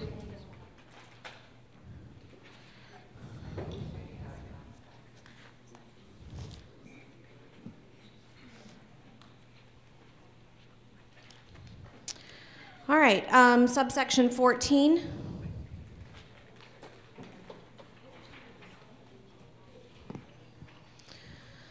Subsection 14 reads, early learning providers, I'm sorry, yes, 12 through 14, yes. Subsection 13, early learning providers must have a current first aid and cardiopulmonary resuscitation, CPR, certification prior to being alone with children. Early learning providers must ensure that at least one staff person with a current first aid and CPR certificate is present with each group of children at all times. A, proof of certification may be a card, certificate, or instructor letter. B, the first aid and CPR training and certification must I, be delivered in person and include a hands-on component for first aid and CPR demonstrated in front of an instructor certified by the American Red Cross, American Heart Association, American Safety and Health Institute, or other nationally recognized certification program. And I include infant, child, and adult CPR. And this has a weight of 7. All right, let's take consensus on subpoint 13, the weight of 7. Licensing 5s, family home 5s and a 4. Parents, I'm seeing 5s and a 4. Head Start ECAP 5s and center-based. Yes, 1 minute on the clock.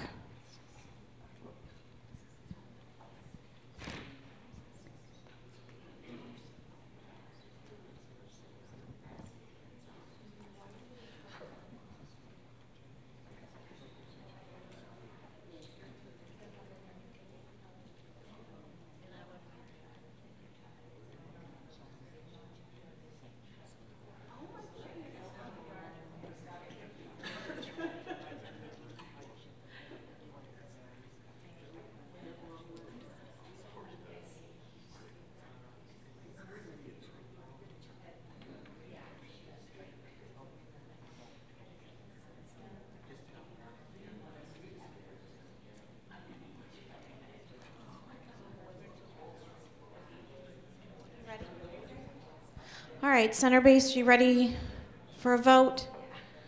I see 5s. Okay, very good. Moving on now to 14.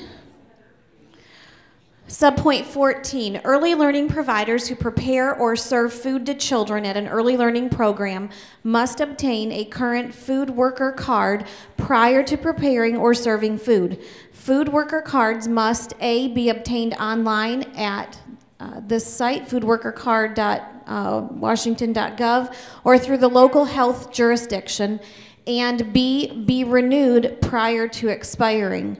This has a weight of 4. All right. Licensing, thank you, 5s. Family home, 5s. Yes. Tech writers proposed this revised language.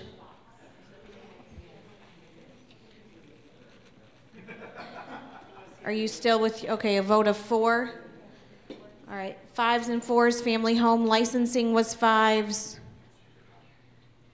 Parents, 5s. Head Start ECAP, 5s. Thank you. Center-based? Yes.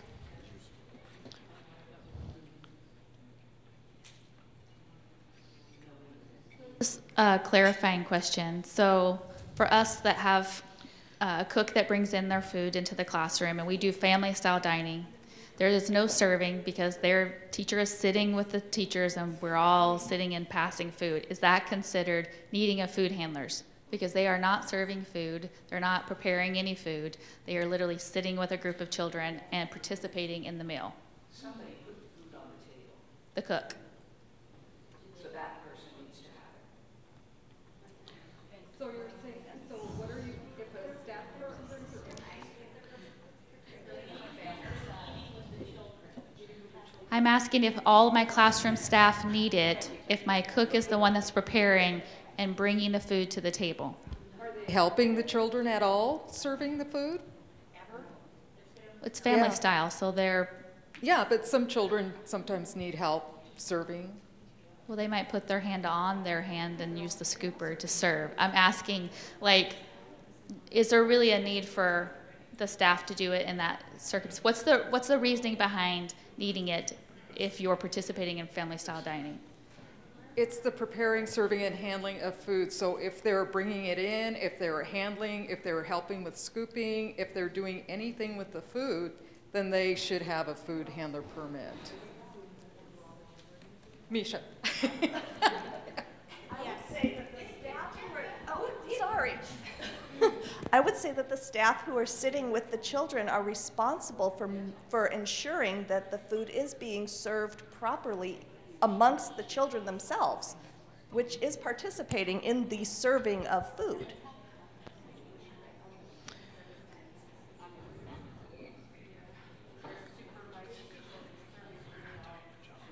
Okay, so center-based, with that clarification, give you a 1-minute caucus.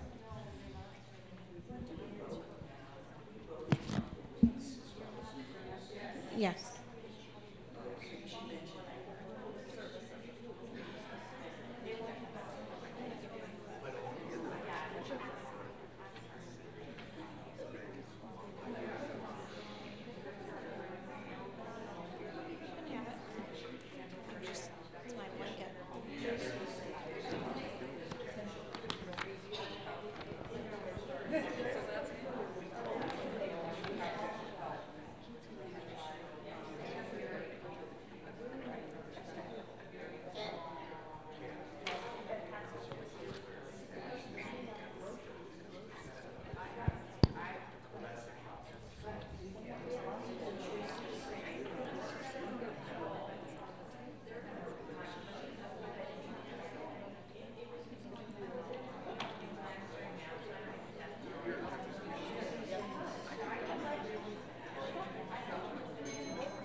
Okay, center-based, are you ready?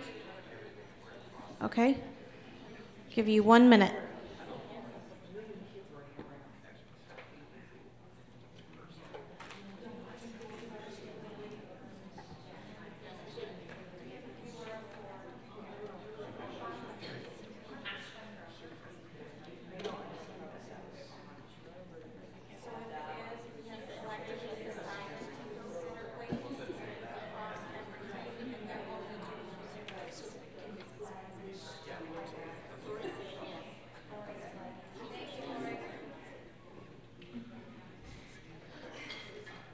Okay, center-based, are we ready?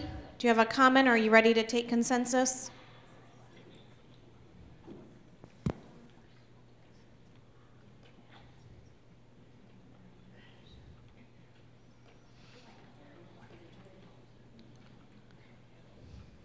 Okay, we'll give you 1 more minute.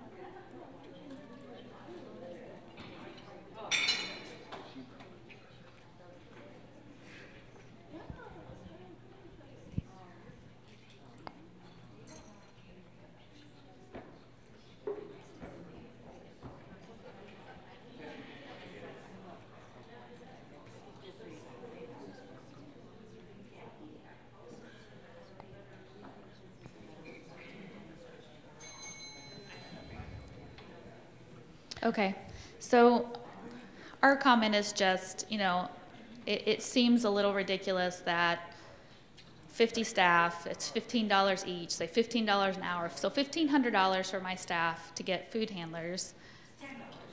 Okay, well, whatever, it's pretty close to that. When you add all these expenses up, it's a lot. When you're adding all these additional trainings and stuff for putting your hand on a child's hand to help them scoop. So it just seems a little ridiculous, but. And I just want to make the comment that there are other certifications like ServSafe certification that our cook has that are not a food worker card that go so far above and beyond what this training is that I feel like our cook should not be required to get a food worker card if she has her ServSafe certification. Okay. So you've provided some comments. Are you ready to vote? Okay. Taking consensus then. Okay, I'm seeing 3s. Okay, 3s around. Head Start ECAP is 5s, and we captured consensus from the other tables. Okay. Thank you. That wraps up consensus on this item, and we'll move on.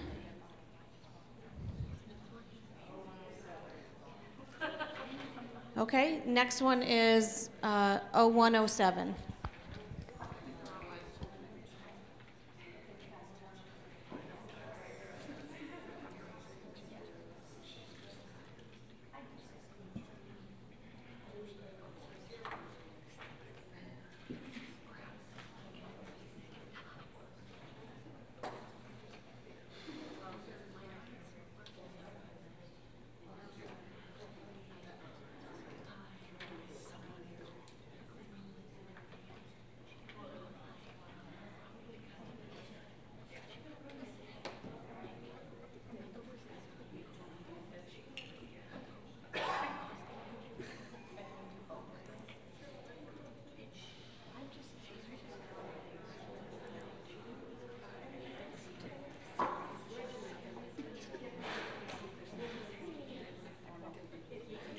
Okay, so we'll get started then with 0107. So all subsections in 0107 need to be negotiated and reach consensus. Let's see, I think all of these were negotiated by a small group in September, reviewed by the December prep team, and December prep team added some language. There are some where the Dell tech writers propose revised language based on the prep team feedback, and that's where we are today in the boxes. Okay. So the prep team said that this should go to TA resolution, but this morning we decided it's going to be in this big group. So it's ready for consensus. Okay, so I'll start from the beginning. Number 1, family home licensees, center directors, assistant directors, program supervisors, lead teachers, and assistant teachers must complete in-service training requirements of this section. An early learning provider must implement in-service training skills and knowledge as soon as possible. Weight of 4. So I'm going to read through the whole thing first, and then we'll come back for questions and comments. So we'll go to number 2. What we're doing right this moment. Okay. So the things that are in the box need to be that way. After we go through them all, somebody could make an edit. That's my question. Is this a chance to make an edit, or is this only a chance to vote? That's my question. So it's a time to reach consensus, so to vote. But if there are small language changes that everyone feels that are acceptable to do quickly, then we can do that. Okay, so number 2, the department enhancing quality for early learning equal training must be completed within 24 months of being hired in a licensed facility. EQEL hours count towards the 10 hours of in-service training required each year. It's a weight of 4. Number 3, in-service training, 10 hours total, must be completed every 12 months based on the start date of employment. The department determines how many hours of the 10 hours total are required per core competency and how many hours are elective. In-service training, A, must include one or more of Washington State's core competencies for early care and education. B, may be met by completing credit-bearing early childhood education delivered by an institution of post-secondary education as approved by the department. And C, hours cannot be carried over to the following year. 10 hours of in-service must be completed every 12 months based on the start date of employment. Weight of 4. Number 4, family home licensees, center directors, assistant directors, and program supervisors must complete 3 of the 10 hours total in core competency professional development and leadership each year. Weight of 1. Number 5, family home licensees, center directors, assistant directors, and program supervisors must complete the Strengthening Families Program self-assessment or an equivalent assessment as approved by the department, applicable to the early learning program where they work, within 12 months of the date the section becomes effective, if already employed, or 12 months of being licensed. Weight of 1. Number 6, family home licensees, center directors, assistant directors, program supervisors, and lead teachers must complete the renewal trainings that include business and leadership practices training and child development training. This training must be completed every 3 years and within 12 months of the date the section becomes effective if already employed. Weight of 1. That's it. Okay, so we're going to go back up to number 1, unless your comments are overall. I have a question about the EQEL. What is in it? I'm trying to figure out whether this is going to be, in ECAP and Head Start, we do a huge amount of individual coaching and professional development that's targeted towards whatever the strengths or weaknesses or whatever it is that we're looking at. I'm not sure if this is duplicative or whether this is some sort of CCDF requirement, or I'd like to know what's in this training. Right. And that's going to be, it's in development right now, and we're in the planning stages, and we'll be including community feedback. So we would look to community feedback from all settings. So keep that in mind as I'm talking a little bit about this. It would be a way to have a baseline around environment and interactions primarily, and pieces around child development as far as classroom management and things. That's kind of the broad scope of it.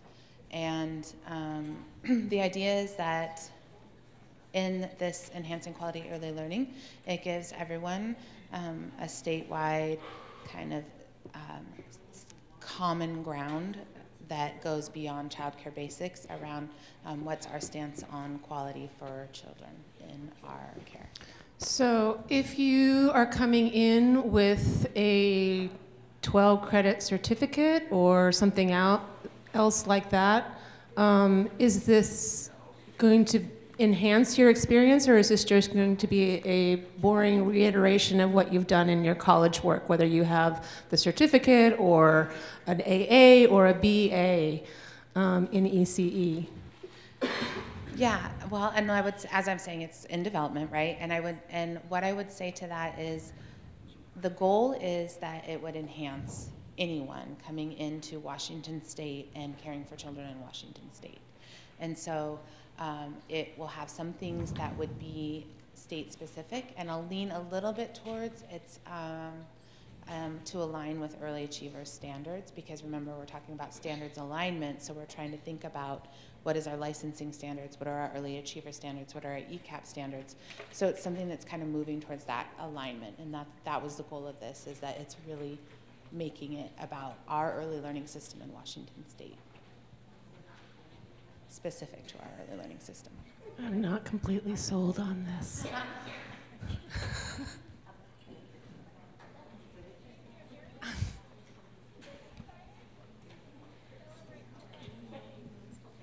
And if there's other questions, I'm happy to answer as well. Sorry. So centers have called for a team caucus. Do you want to? Okay. All right. We'll do 2-minute team caucus, 3-minute team caucus.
Okay, so 2 more minutes on the clock, and then centers are going to ask for a sidebar with Head Start ECAP.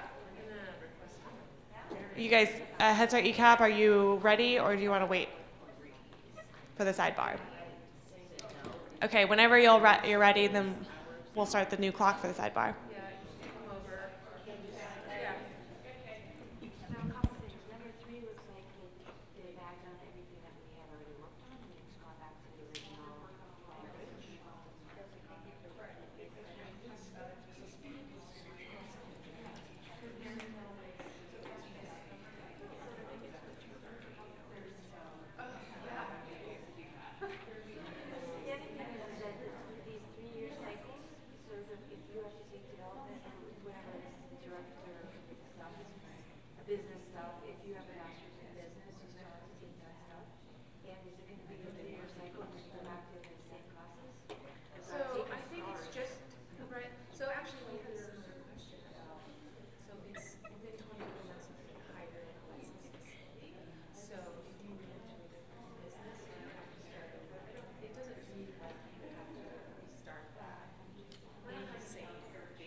Okay, we're gonna come back together.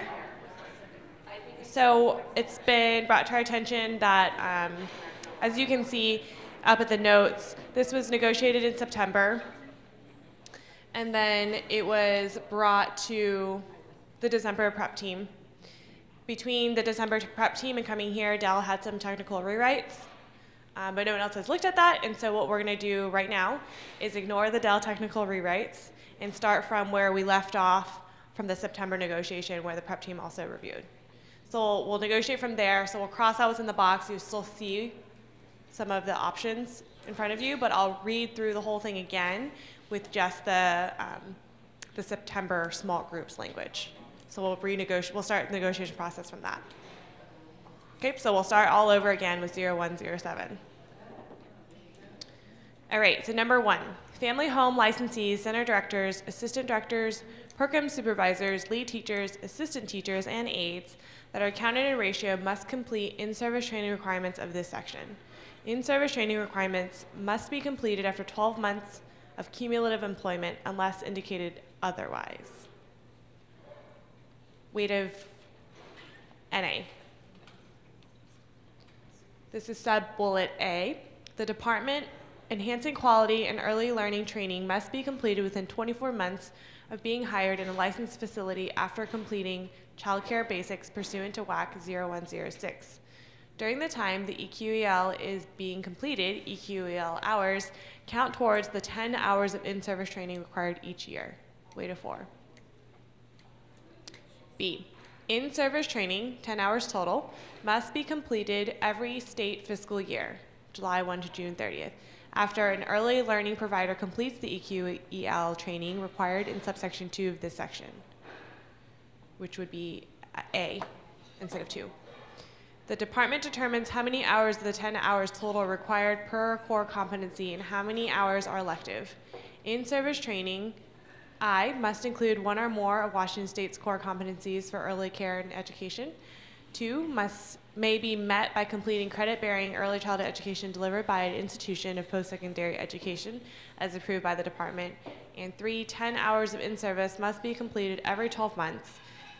If more than 10 hours are completed, no more than 5 hours may be carried over to the following year. You cannot exceed a 12-month period without training. It's a weight of 4. Okay, so the new number 2, family home licensees, center directors, assistant directors, and program supervisors must complete at least 3 of the 10 hours total in core competency professional development and leadership each year. Weight of 1.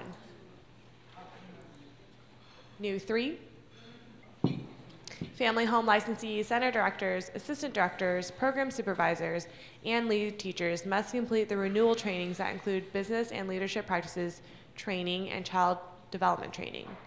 This training must be completed on a 3-year rotating cycle that begins the date you complete the first training, but no later than 12 months after completing the Enhancing Quality Training series. The renewal trainings are completed on a 3-year cycle and count towards the in-service training requirements of 10 hours per year.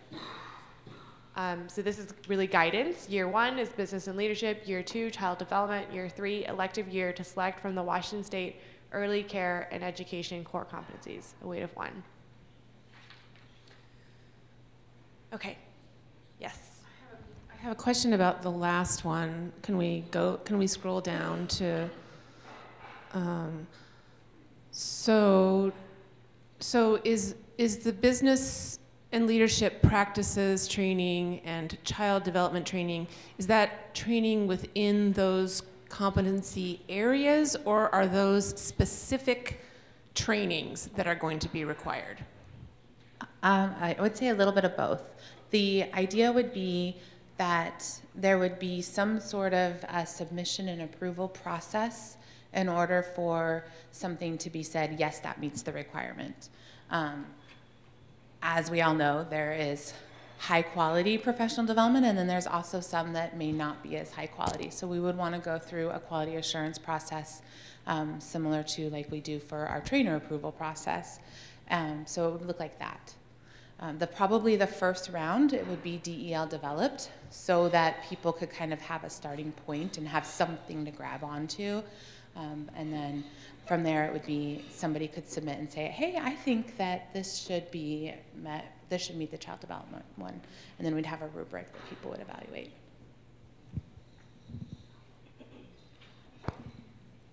So I'm going to go back up to number 1 so we can go down in order. So we'll start with number 1, and can we just hover over the RA 87, Lori? Just want to double check with that. Yes. Okay, so this was from Rachel. Some trainings, such as EQ, EL, are not within the first 12 months. And I think that was from a prep team.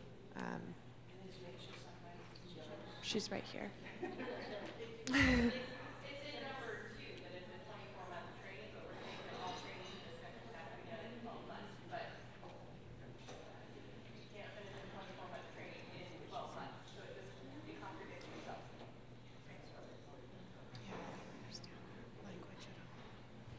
Unless otherwise indicated was the addition to address your comment.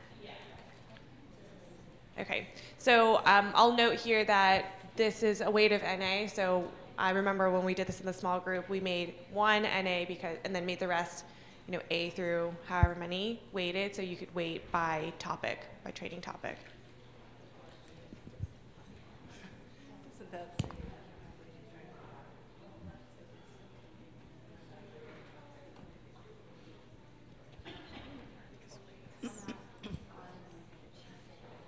So I want to make sure we understand what this comment means, because this requirement here says in-service training requirements must be completed after 12 months of cumulative employment unless indicated otherwise.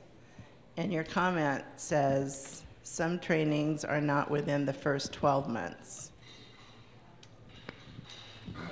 So that means A, B, C, when you go down, or not within, and that's why they added the words unless otherwise indicated. So A tells you that it's not within the 12 months. So that's how Dell Tech Writers addressed that concern that Rachel had.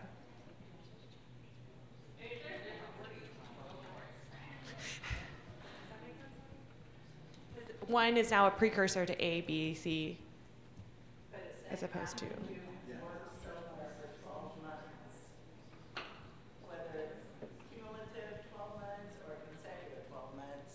Then you're going to have to meet these training requirements. Yeah, it's not saying within 12 months. It's saying after the 12 months. It's saying these training requirements are going to be required after you've worked somewhere for 12 months. So that her comment. And so maybe. And then like A, it says, so this one you're going to do within 24 months of being hired. And so it may be that down here we get into something being required within 12 months, but I'm not seeing it up here.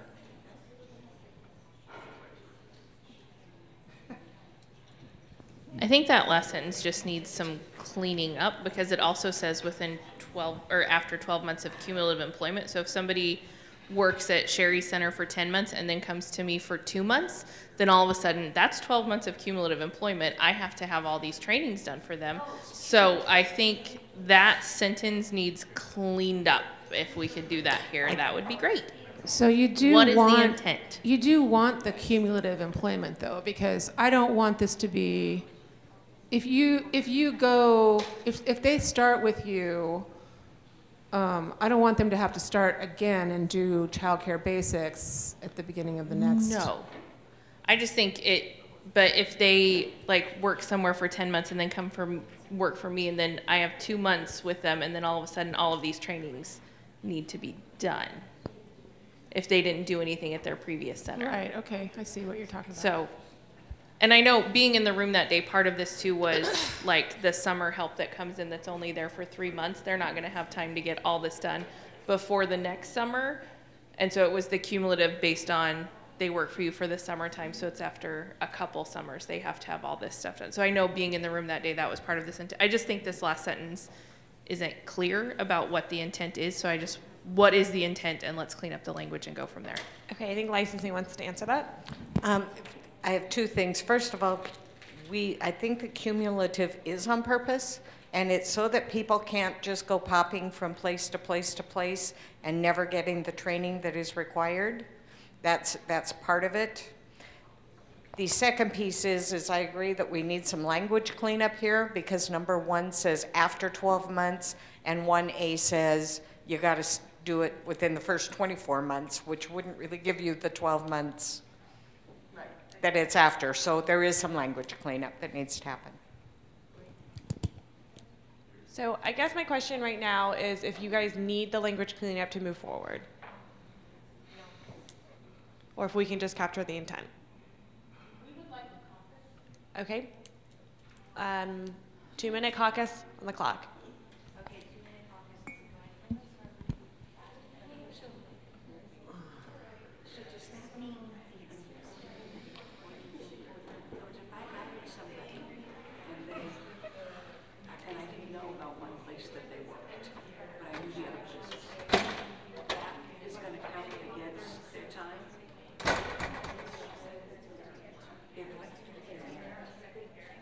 If it's in there.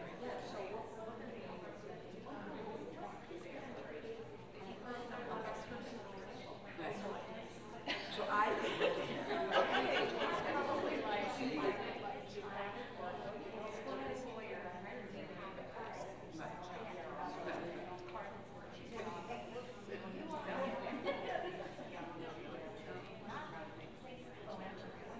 and these are one at a time. Right. They're not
Okay, centers are requesting a sidebar with licensing.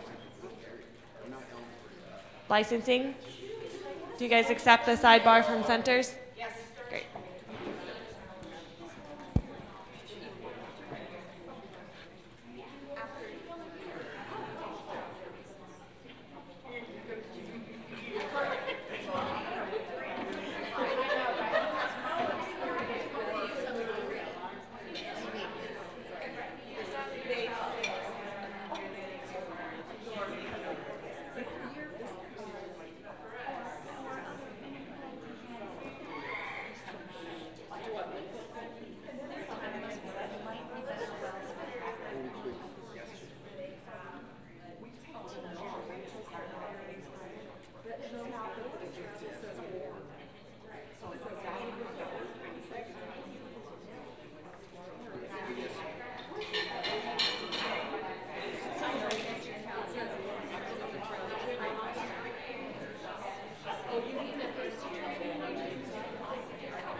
Do you guys need more time in the sidebar? Okay, we'll add 1 more minute.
All right, so let's hear from centers first, maybe. And Family Home also called for time, so. Do you guys need more time, Team Caucus, on your own after the sidebar? Yes? Okay. All right, we'll hear from centers first.